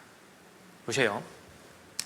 예수님이 십자가에서 다 이루었다 하셨을 때 뭘 깨닫는 거냐면, 여러분 깨닫는 것이 뭐 특별한 게 아니에요. 몰랐는데 알게 됐다 그 말입니다. 자세히 몰랐는데 정확히 알게 됐다 그 말이에요. 뭐 깨닫는 것이 갑자기 이 말씀을 듣다 보니까 갑자기 뭐 가슴이 뻥 뚫린다든지 머리에 뭔가 불이 촥 켜진다든지 뭔가 샥 구름을 떠다니는 같은 느낌이 생긴다는데 그런 게 아닙니다. 몰랐는데 알게 됐다. 자세히 몰랐는데 정확히 알게 됐다는 뜻이에요. 그러면 예수님께서 십자가에서 다 이루었다 하셨을 때 우리의 죄의 삭을 갚는 일, 그래서 죄를 해결하는 일을 예수님 피와 죽음으로 다 하셨다는 뜻인데, 그래서 우리가 알게 된 게 뭐냐? 예수님이 내 모든 죄를 대신 담당하시고 죽으셨구나. 그걸 확실히 알게 되신 거예요. 또 예수님의 피로 내 모든 죄값이 갚아졌구나. 그걸 아신 겁니다. 어떻게 합니까? 다 이루었다 말씀하셨잖아요. 또 그러면 난 죄와 이 죄의 심판에서 해방되었구나. 왜? 죄값이 다 처리됐기 때문에 더 이상 내가 죄에 대한 심판을 받을 필요가 없는 겁니다. 예수님은요, 지금 나 대신에 내 죄에 대한 심판을 대신 받으신 거예요. 죄의 싹은 사망이라고 했는데 그 사망이 심판인 겁니다. 그 죄의 심판을 예수님이 피 흘리시고 죽으심으로써 다 받으신 거예요. 그래서 이제 나는 죄의 심판에서 해방되었구나. 예수님 이걸 이번에 확실히 알았습니다. 그게 깨닫는 거예요. 그래서요, 깨달음이 뭐냐면 몰랐는데 알았기 때문에 우리는 어떤 반응을 하냐면 아, 그렇구나, 그렇게 반응하는 거예요. 그래서 십자가에서 내 죄를 다 처리해놓고 다 이루셨다 말씀하시는 예수님을 바라보면서 우리는 아하, 그렇구나 라고 알아졌을 때 우리 죄짐이 떨어져 나가는 거예요. 지금 죄짐 떨어져 나가는 거 보이세요? 예, 아하, 그렇구나 라고 깨달았을 때 죄짐이 떨어져 나가는 겁니다. 죄짐이 떨어져 나간 느낌 들어요? 느낌이 아닙니다. 느낌이 드는 분도 있죠, 당연히. 아, 이제 한결 편해졌다. 저도 예수님이 다 이루었다, 다 하셨다, 다 해놨다 라는 말을 들을 때 마음속에 뭔가 빛이 촥 비치는 그런 느낌이 들었어요. 왜냐하면 깨달았기 때문에. 그런데 그 느낌이 안 들어도 이 죄의 짐은 떨어진 거예요. 뭘 알았을 때? 예수님이 무엇을 이루셨는지를 확실히 알았을 때. 자, 한번 따라해 보시죠. 아하, 그렇구나. 예, 그러면서 죄짐이 떨어져 나가는 겁니다. 그런데 예수님이 다 이루셨다 하실 때 그 다가 얼마나 큰 일을 이루셨는지 여러분 성경을 보면 놀랄 수밖에 없습니다. 왜냐하면 히브리서 9장 12절에 보시면요, 염소와 송아지의 피로 아니하고 즉 짐승의 피는 안 됩니다. 오직 자기 피로만 가능합니다. 내 죄에 대한 죄의 싹스를 대신 갚기 위해서는 오직 사람의 피만 가능하다는 거죠. 그래서 오직 자기 피는 예수님이 흘리신 피를 말하는 거예요. 그래서 오직 자기 피, 즉 예수님의 피로 뭘 이루셨냐면, 자, 이게 뭐라고 되어 있습니까? 영원한 속죄를 이루사. 그렇게 되어 있죠. 예수님이 다 이루신 일은 바로 영원한 속죄입니다. 그러면 영원한 속죄가 뭘 가리키는 거냐면 영원히 죄값을 갚았다는 뜻이거든요. 근데 그 영원이라는 단어에 이것도 포함이 되는 겁니다. 자, 예수 그리스도를 기준으로 이전에 있었던 사람들의 죄도 물론이고 이후에 태어날 사람들의 죄도 물론 예수님이 다 담당하신 게 맞습니다. 그래서 이전 BC, 그러니까 예수님 이전에 있었던 사람들의 모든 죄, 그리고 그 이후에 태어난 사람들의 모든 죄, 그리고 나를 기준으로 하면 나의 과거, 현재, 미래의 죄도 다 포함이 되는 거죠. 그 죄를 예수님이 다 담당하시고 예수님이 피를 흘리실 때 이 모든 죄, 그러니까 예수님을 기준으로 과거에 사람들이 지었던 죄, 예수님 당시 현재 사람들이 짓는 죄, 그리고 앞으로 미래의 사람들이 지을 죄까지 예수님 피로 다 덮어서 없애버렸다라는 뜻입니다. 그래서 영원부터 영원 사이에 이 세상을 열어두시고 하나님이 이 세상 안에 있는 모든 사람들의 죄를 영원부터 영원까지 예수님의 피로 다 처리하셨다. 이것이 바로 영원한 속죄입니다. 영원이라는 것은 쉽게 말하면 과거, 현재, 미래 죄가 다 용서된 거예요. 다 처리가 된 겁니다. 다시 한번, 영원한 속죄는 과거, 현재, 미래의 죄가 영원히 처리된 거예요. 제가 청년 때 이렇게 성경 강연회를 제가 전한 건 아니고 저도 듣고 있을 때 그때 전도한 사람이 있었어요. 전도를 받아서 온 사람의 이름이 이미래입니다. 이미래. 그러니까 예수님이 죄값을 예수님 피로 다 갚아 없애 놓으셨다라고 했을 때 영원한 속죄를 이루신 거잖아요. 그럼 영원한 속죄가 과거죄, 현재죄, 미래죄를 용서하셨다. 그 미래죄가 용서됐다라는 사실을 확실히 깨달았겠죠. 누가요? 그 이미래라는 사람이. 그러니까 여러분도 나에게 적용시킬 수 있어야 된다 그 말이에요. 왜 예수님이 영원한 속죄를 다 이루셨는데 내가 그걸 마음에 안 와닿는다고 안 받아들이려고 하는 겁니까? 그리고 그 일이 마치 그냥 TV에서만 이루어진 일인 것처럼 왜 나한테 적용을 안 시키는 겁니까? 나한테 이루어진 일이에요. 예수님이 다 이루었다 했을 때 나한테 하시는 말씀이고, 영원한 속죄를 이루셨다 했을 때 그 영원은 나에게 해당되는 거예요. 나의 과거 모든 죄, 지금 짓고 있는 죄, 앞으로 미래에 지을 모든 죄까지 예수님 피로 영원히 처리해 주신 거예요. 예수님 그것을 다 이루신 겁니다. 영원한 속죄는 진짜 놀라운 일이에요. 영원한 속죄는 완벽한 속죄, 완전한 속죄를 말씀하시는 겁니다. 그래서요, 예수님이 다 이루었다라고 말씀하신 그 때를 기준으로 이전에 있었던 사람들의 죄는요, 어떻게 해결이 된 거냐면, 자, 그 사람들은 짐승으로 제사를 지냈잖아요. 1년에 한 번씩 드렸잖아요. 근데 앞으로 예수 그리스도, 즉 이 사람들에게는 메시아거든요. 메시아가 나타나서 장차 속죄해 주실 것을 믿고 먼저 죽은 거예요. 자, 그러니까 뭘 믿었냐면 후불, 나중에 갚아 주실 것을 믿은 겁니다. 그러면 예수님이 십자가에 못 박혀 돌아가신 이후에 태어난 사람들은 뭘 믿는 것이냐? 자, 이미 속죄를 해 주신 것, 선불로 이미 다 갚아 주신 것을 믿는 거예요.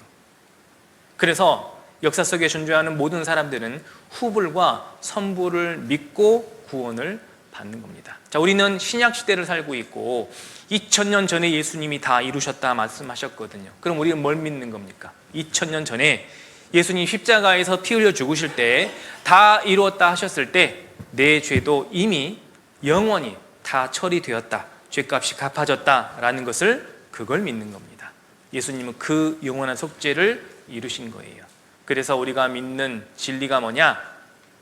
자, 이게 수많은 죄가 있습니다. 이게 내 모든 죄예요. 이 죄를 무엇으로 해결하셨냐면 바로 예수님의 피로 다 덮어서 해결을 하셨습니다. 그런데 만약 영원한 속죄가 아니라면, 영원한 속죄가 몰랐다면 우리는 예수님 피가 우리 죄를 용서하시긴 하셨어, 죄값을 갚아주시긴 주셨는데 지금까지의 죄만 처리하셨고 앞으로는 내가 해결해야 된대. 교회에 다녀보니까 교회에서 회개도 해야 되고 기도도 많이 하고 선행도 하고 십계명 율법도 잘 지키고 이웃사랑도 실천해야 되고 전도도 많이 하고 헌금도 하고 주일 잘 지키고, 자, 이런 식으로 신앙생활을 잘 해야 앞으로의 죄는 회개할 때마다 용서를 받는 것이다. 이렇게 가르치는 잘못된 교리가 있습니다. 여러분, 그 교리를 가르치는 사람이 있다면 영원한 속죄를 모르는 거예요. 그 사람은 구원 못 받은 겁니다. 영원한 속죄가 아니면 여러분 절대로 구원이 이루어지지 않습니다. 사람의 노력으로, 사람의 능력으로 구원을 이룰 수 없는 겁니다. 천하 인간의 구원을 얻을 만한 다른 이름을 우리에게 주신 일이 없어요. 오직 예수 그리스도만이 죄를 없앨 수 있는 겁니다. 그래서 영원한 속죄를 이루셨을 때 예수님은 몇 번에 이루셨다라는 말씀을 거기 하셨거든요. 한번 찾아볼까요? 히브리서 9장 12절, 예수님이 도대체 속죄 제사를 몇 번 드리셨을까요? 히브리서 9장 12절입니다. 히브리서 9장 12절.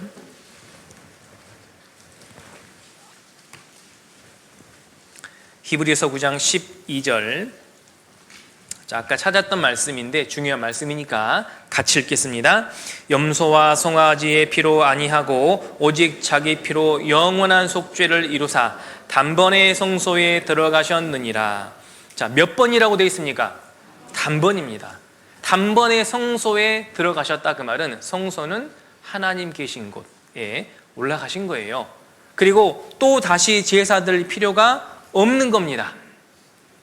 예수님은 딱 한 번에 하신 거예요. 그래서 영원히 하신 거예요. 우리가 회개할 때마다 앞으로 죄는 또 회개하면 또 오셔서 또 못 박히시고 또 못 박히시고 그렇게 안 하셨어요. 한 번에, 단번에 영원히 하신 거예요. 그래서 그 뒤에도 10장 한번 넘겨보세요. 10장 12절입니다. 오직 그리스도는 죄를 위하여 한 영원한 제사를 드리시고 하나님 편에 안제사라고 되어 있죠. 자, 죄를 위해서, 누구 죄를 위해서 예수님은 제사를 드린 겁니까? 누구 죄를 위해서? 내 죄 맞아요? 내 모든 죄 맞습니까? 나한테 적용시키셔야 돼요. 내 모든 죄를 위하여 한 영원한 제사를 드린 거예요. 이해되십니까? 한 번에 영원한 제사를 드린 겁니다. 그래서 하나님 우편에 앉아 계신다고 되어 있죠? 여러분, 구약시대 제사장이요, 그 제사 지내는 곳에서 앉으면 안 돼요. 그래서 그 성막에는, 성전에는 의자가 없었습니다. 왜? 앉으면 안 되니까. 왜 안 되냐면 해마다 계속 제사를 드려야 되거든요. 앉아서 쉬면 안 돼요. 근데 예수님은 단 한 번의 영원한 제사를 드리시고 하나님 우편에 앉으셨다고 되어 있죠. 무슨 뜻입니까? 하실 일을 다 하신 거예요. 예수님 영원한 속죄를 다 이루었다, 다 이루셨기 때문에 더 이상 하실 일이 없어요. 그래서 하나님 우편에 앉아 계시는 겁니다.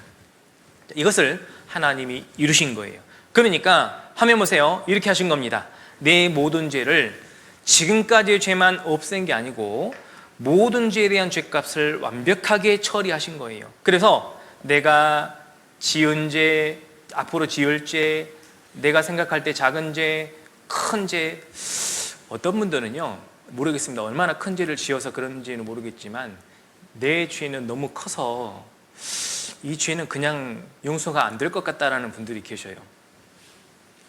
여러분, 모르겠습니다. 겸손하셔서 그렇게 생각하시는지는 모르겠지만 아무리 큰 죄를 할지라도 있잖아요, 예수님의 피가 더 큰 거예요. 그걸 아셔야 됩니다.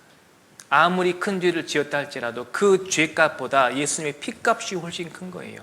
돈으로 따지면 내가 지은 가장 큰 죄의 죄값을 1,000억이라고 했을 때 예수님은 예수님 피로 10조를 갚아주신 거예요. 충분합니까? 부족합니까? 충분하잖아요. 그렇게 생각하시면 돼요. 내 죄가 크다고 죄값이 처리 안 된 게 아닙니다. 예수님은 더 많이 갚아주신 거예요.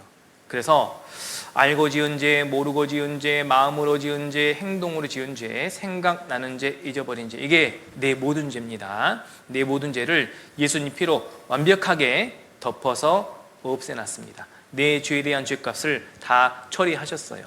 자, 팩트 체크입니다. 예수님이 피로, 예수님이 죽으심으로 내 모든 죄를 영원히 죄값을 다 갚아주신 게 맞습니까? 틀립니까? 맞습니까? 예. 자, 그러면 죄값이 다 처리됐잖아요. 하나님 이제 죄 용서해 주시면 됩니까? 안 됩니까? 하나님이 죄 용서해 주시면 그게 구원이거든요. 자, 하나님이 이제 내 죄의 값이 다 갚아졌으니까 내 죄 용서해 주셨을까요? 안 해주셨을까요? 해 주셨겠죠. 근데 우리는 확인을 해봐야겠죠. 자, 확인해 봅시다. 여기 히브리서 10장 12절, 이거 말고 찾았죠 아까. 자, 히브리서 10장 17절입니다. 자, 17절 말씀을 같이 읽겠습니다. 또 저희 죄와 저희 불법을 내가 다시 기억지 아니하리라 하셨으니. 자, 저희 죄와 저희 불법, 그러니까 하나님이 예수님께 맡기셨던 그 죄와 불법을 말하는 거예요. 그러니까 우리 입장에서 봤을 때 내 죄와 내가 지었던 불법적인 행동들, 내 모든 죄를 말하는 겁니다. 자, 그것을 내가, 하나님이 다시 기억지 아니하리라 라고 말씀하셨어요. 기억한다고 하셨습니까? 안 한다고 하셨습니까? 안 한다고. 기억 안 한다고. 자, 영어 성경 한번 보세요. 밑에 그들의 죄와 그들의 불법적인 행동들을 내가, 하나님이 기억하지 아니하리라. 여기 will은 뭐냐면 하나님의 강한 의지를 말하는 겁니다. 이해되세요? 하나님은 기억을 못 하시는 게 아니에요. 안 하시겠다 그 말입니다. 알고는 있지만 기억을 앞으로는 안 하겠다. 그러니까 심판 받을 때도 내가 그 죄 기억 안 하겠다는 거예요. 왜? 내 죄가 합법적으로 처리가 됐기 때문이에요. 내 죄에 대한 심판을 예수님이 대신 받았기 때문에 더 이상 내가 하나님 앞에 내 죄 때문에 받을 심판이 없다라는 뜻입니다. 그래서 하나님은 내 죄를 기억 안 하신다 했고, 그 근거, 기억을 안 하시는 근거가 뭐냐면 그 다음 말씀에 이렇게 돼 있죠. 히브리서 10장 18절도 같이 읽겠습니다. 이것을 사하셨은즉 다시 죄를 위하여 제사 드릴 것이 없느니라. 다시는 죄 때문에 제사 드릴 것이 있다고요, 없다고요? 없는 거예요. 예수님이 이미 다 하셨기 때문에. 그리고 하나님은 이것을, 이 뭐냐면 내 모든 죄와 나의 모든 불법을 말하는 거예요. 자, 사하셨다라는 것은 무슨 뜻일까요? 용서하셨다라는 뜻이에요.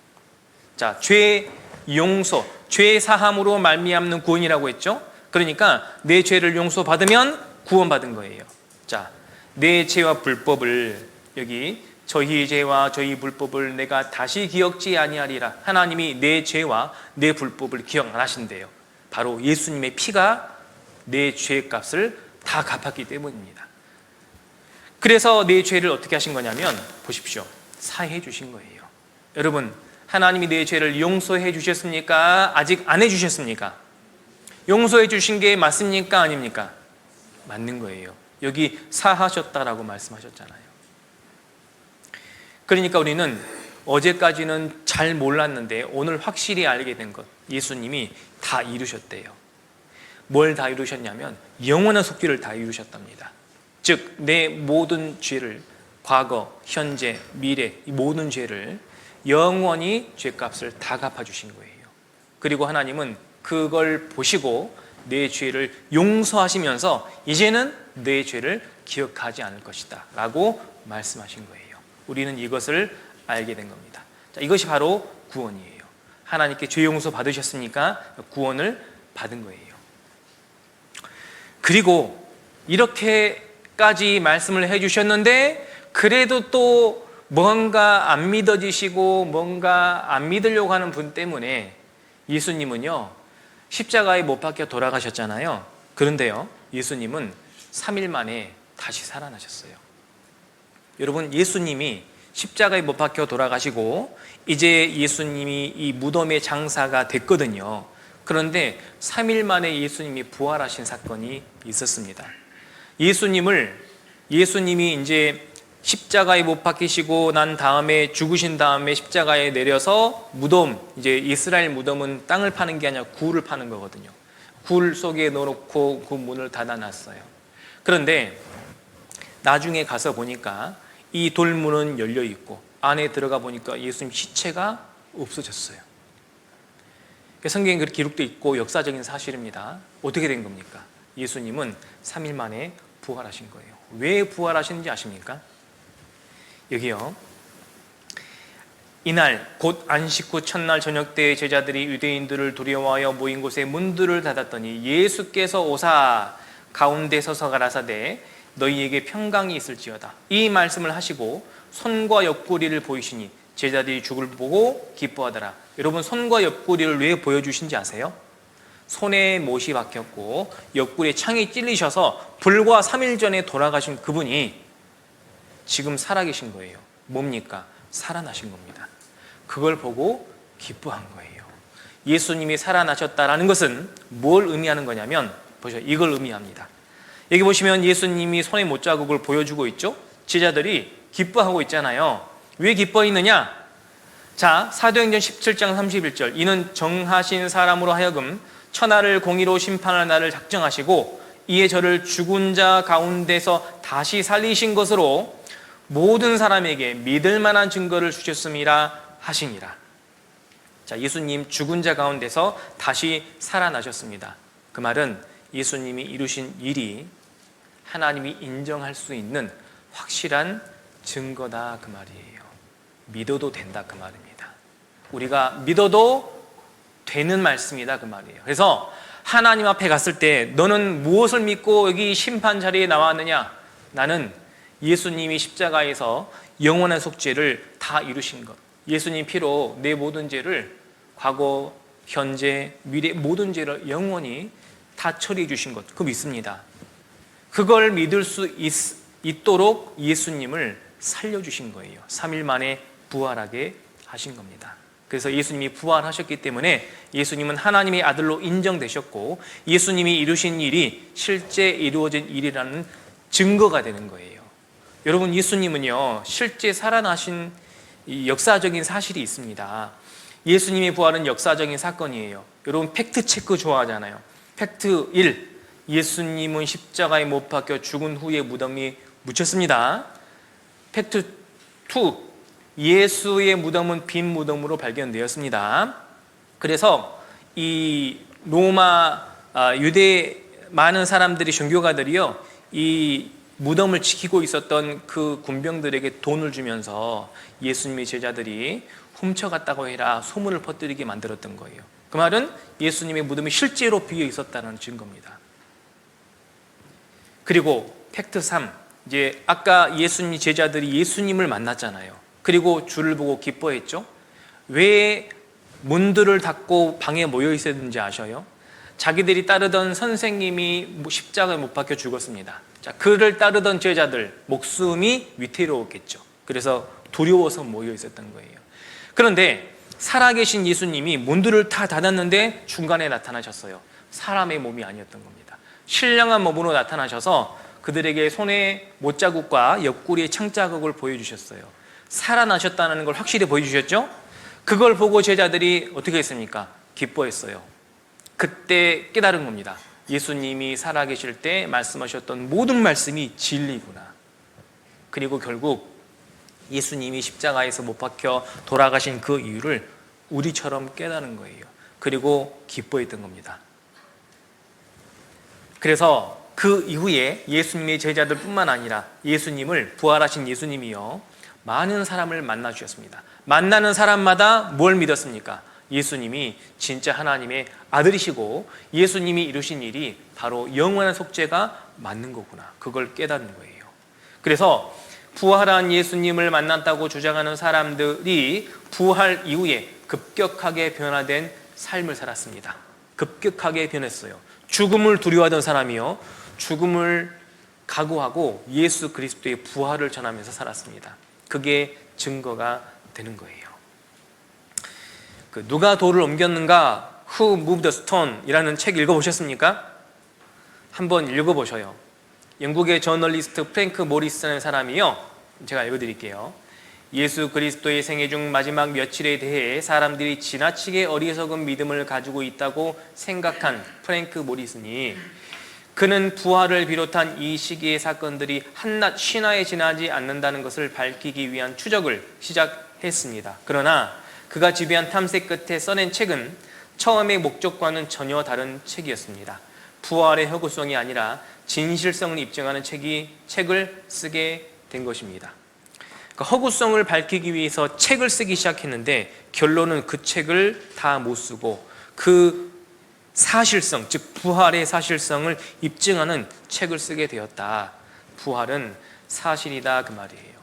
그래서 예수님이 로마서 4장 25절에 우리의 범죄함을 위해서 내어줌, 죽으심을 말하는 거예요.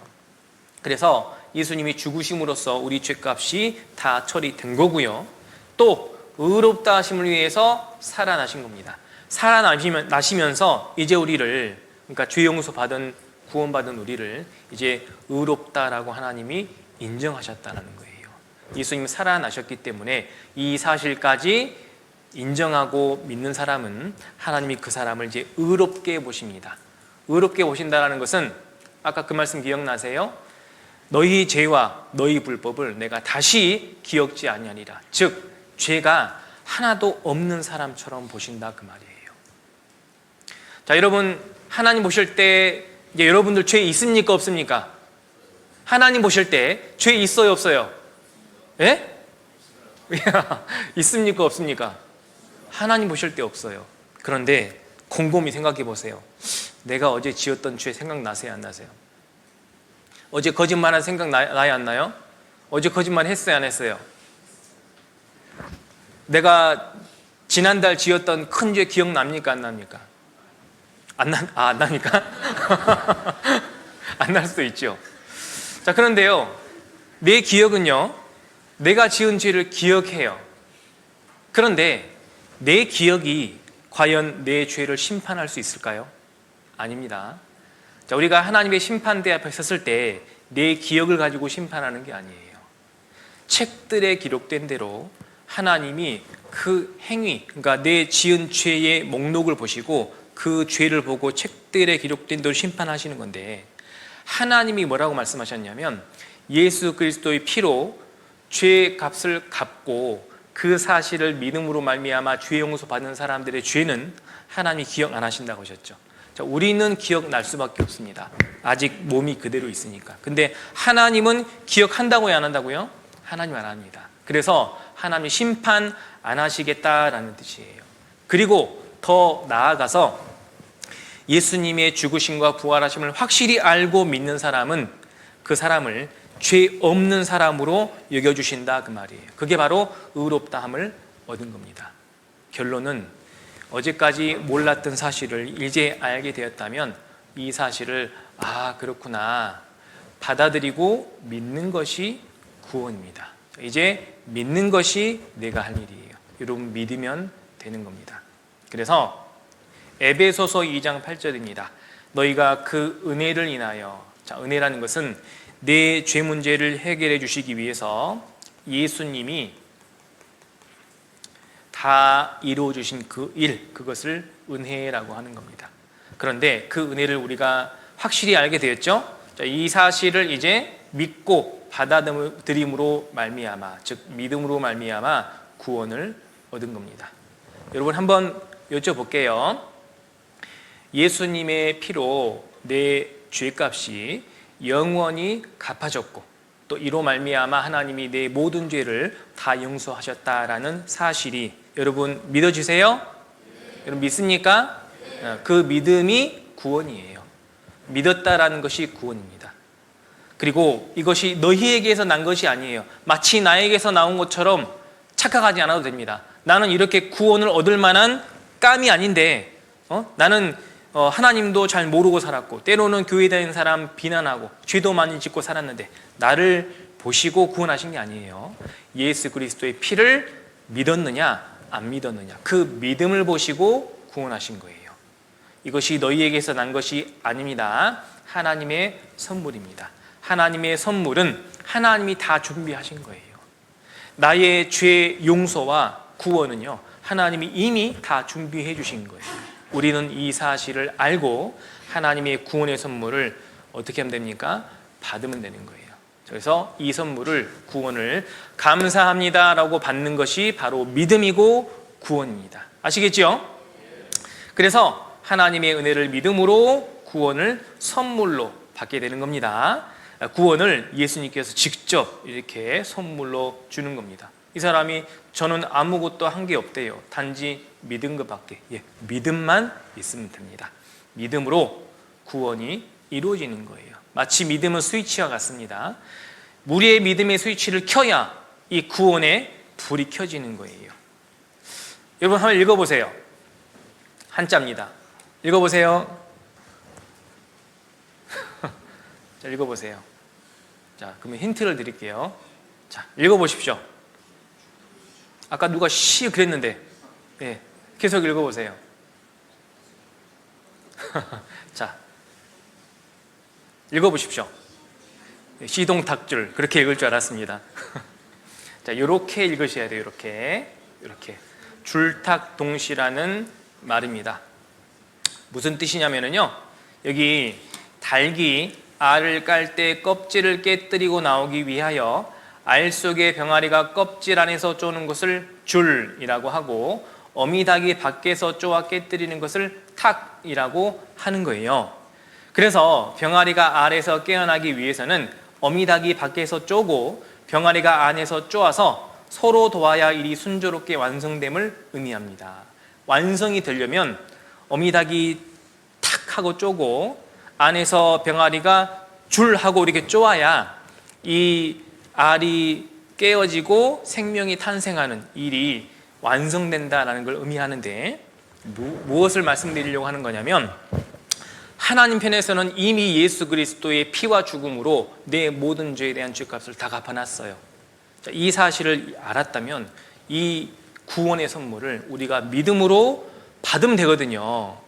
그런데 안 받으려고 하는 사람이 있어요. 왜? 나는 못 믿겠다는 거죠. 안 믿어진다는 거지. 왜 안 믿어지는지 모르겠어요. 믿으면 되는데 받아들이면 되는 겁니다. 선물이에요. 그래서 이렇게 내가 하나님이 준비하신 이 구원의 은혜를 우리가 감사합니다 받아들일 때 줄타기 동시에 이루어지면서 구원이 이루어지는 것이다 그 말이에요. 혹시 안 믿어지시는 분들을 위해서 이 말씀을 좀 드리고 싶습니다. 어떤 말씀이냐면 여기요, 귀신이 마가복음 9장 22절에 보면 귀신이 저를 죽이려고 물과 불에 자주 던졌나이다. 그러나 무엇을 하실 수 있거든 우리를 불쌍히 여기사 도와주옵소서. 자, 자기 아들이 귀신 들렸어요. 그래서 불에도 들어가고 물에도 들어가고 막 보통 사람이 할 수 없는 막 짓을 하고 돌아다니는 거야, 아들이. 그럼 부모 입장에서 얼마나 마음이 아플까요? 그런데 예수님이 무슨 병이든 낫게 해주신다는 소문을 듣고 예수님을 찾아간 겁니다. 그런데 예수님을 보아하니 예수님이 병 고칠 사람으로 안 보였던 건가 봐요. 그래서 예수님께 나아가서 예수님, 내 아들이요 귀신 들렸습니다. 불과 물에 자주 던져지고 그래도 저 살아있고 계속 이런 짓을 합니다. 이 귀신을 쫓아냈으면 좋겠는데 예수님 혹시 무엇을 하실 수 있거든 도와주십시오. 무슨 뜻입니까? 혹시 당신에게 우리 아들을 고쳐주실 만한 능력이 있습니까? 있다면 좀 고쳐주십시오. 없으면 어쩔 수 없고요. 이런 뜻인 거예요. 그러니까 이 아버지는 예수님을 전적으로 믿지 못했던 겁니다. 그러니까 예수님 말씀하시기를 그러면 안 고쳐진다. 그런 마음으로는 절대 고쳐지지 않는다. 그래서 예수님이 답을 주셨죠. 예수께서 이르시되 할 수 있거든이 무슨 말이냐? 믿는 자에게는 능치 못할 일이 없느니라. 어떻게 된다는 겁니까? 믿어야 이루어진다는 거예요. 그런데 정말 그렇게 된 게 맞습니까? 그렇게 될 수 있습니까? 자꾸 의문을 가지고 자꾸 아닌 것처럼 생각을 하고 또는 고집이나 회개치 아니한 마음으로 안 믿으려고 하면 절대로 안 이루어집니다. 그런데 예수님 말씀하시기를 할 수 있거든이 무슨 말이냐? 그런 마음으로는 절대 이루어지지 않는다 그 말이에요. 그러면서 결론이죠. 믿는 자에게는 능치 못할 일이 없느니라. 여러분, 능력은 예수님이 베푸는 거예요. 우리는 믿으면 되는 겁니다. 능력이 나에게서 나오는 게 아니에요. 우리는 받아들일 뿐이에요. 믿으면 되는 겁니다. 그래서요, 그 아버지가 그 아이의 아비가 소리질러 가로되 내가 믿나이다 라고 고백했죠. 그러면서 나의 믿음 없는 것을 도와주소서 하더라. 그리고 아이가 고침을 받았습니다. 여러분, 내가 잘 안 믿어진다라고 생각하시면 하나님 제가 믿겠습니다. 나의 믿음 없는 것을 하나님 도와주십시오 라고 기도하면서 일단 믿어보셔요. 그러면 믿어집니다. 그 믿음으로 구원받는 거예요. 성경은 결과적으로 무엇을 지옥 갈 사람이라고 규정하냐면 믿지 않는 사람을 지옥 갈 사람으로 규정합니다. 그래서 요한복음 16장 9절에 죄에 대하여라면 저희가 나를 믿지 아니하며, 여러분 결국 하나님께 심판받고 지옥 갈 사람들이 누구냐면 결과적으로 믿지 않는 사람들이 지옥 가는 거예요. 믿지 않는 자는요 벌써 심판을 받은 것과 다름이 없다라고 말씀하시죠. 그런데 믿는 자는 구원을 받은 것과 다름이 없는 거예요. 혹시 아직도 고집과 회개치 아니한 마음이 있다면 이것을 버려야 됩니다. 아직도 고집을 안 버리시는 분이 있을 거예요. 무엇 때문에 고집을 아직까지 붙잡고 있는지 모르겠지만 그 고집을 놔야 됩니다. 만약에 고집이 잘 안 버려진다 그러면 이 말씀을 처음부터 다시 들어보십시오. 일부러 막 억지로 안 되면은 처음부터 다시 들어보셔야 돼요. 그게 아니라면 내가 고집을 내려놓을 수 있다면 내 생각을 꺾고 내 생각을 내려놓고 자존심도 내려놓고 회개해야 됩니다. 하나님께 내 마음과 길을 돌이켜야 돼요. 그렇게 했을 때 하나님은 나를 구원해 주시는 거예요. 자, 이제 구원받은 사람의 운명을 말씀드리도록 하겠습니다. 구원받은 사람의 운명은 어떻게 바뀌었느냐? 이렇게 된 겁니다. 요한복음 5장 24절입니다. 내가 진실로 진실로 너희에게 이르노니 내 말을 듣고, 여기서 내 말은 예수님의 말씀입니다. 예수님이 십자가에서 모든 사람에게 뭐라고 말씀하셨다고요? 다 이뤘다 말씀하셨습니다. 그리고 나 보내신 예수님을 이 땅에 보내신 분이 누굽니까? 하나님이죠. 자, 예수님과 하나님을 믿는 자는 영생을 얻었고, 자, 믿는 자는 구원을 받았는데 구원을 받음과 동시에 영생, 즉 영원한 생명도 얻은 겁니다. 구원받은 사람은 이제 지옥에서 건진받은 거예요. 동시에 영원한 생명을 얻은 겁니다. 자, 그러니까 영원한 생명을 얻은 사람은 천국에 들어갑니까? 못 들어갑니까? 천국에 들어갈까요? 안 들어갈까요? 들어가는 거예요.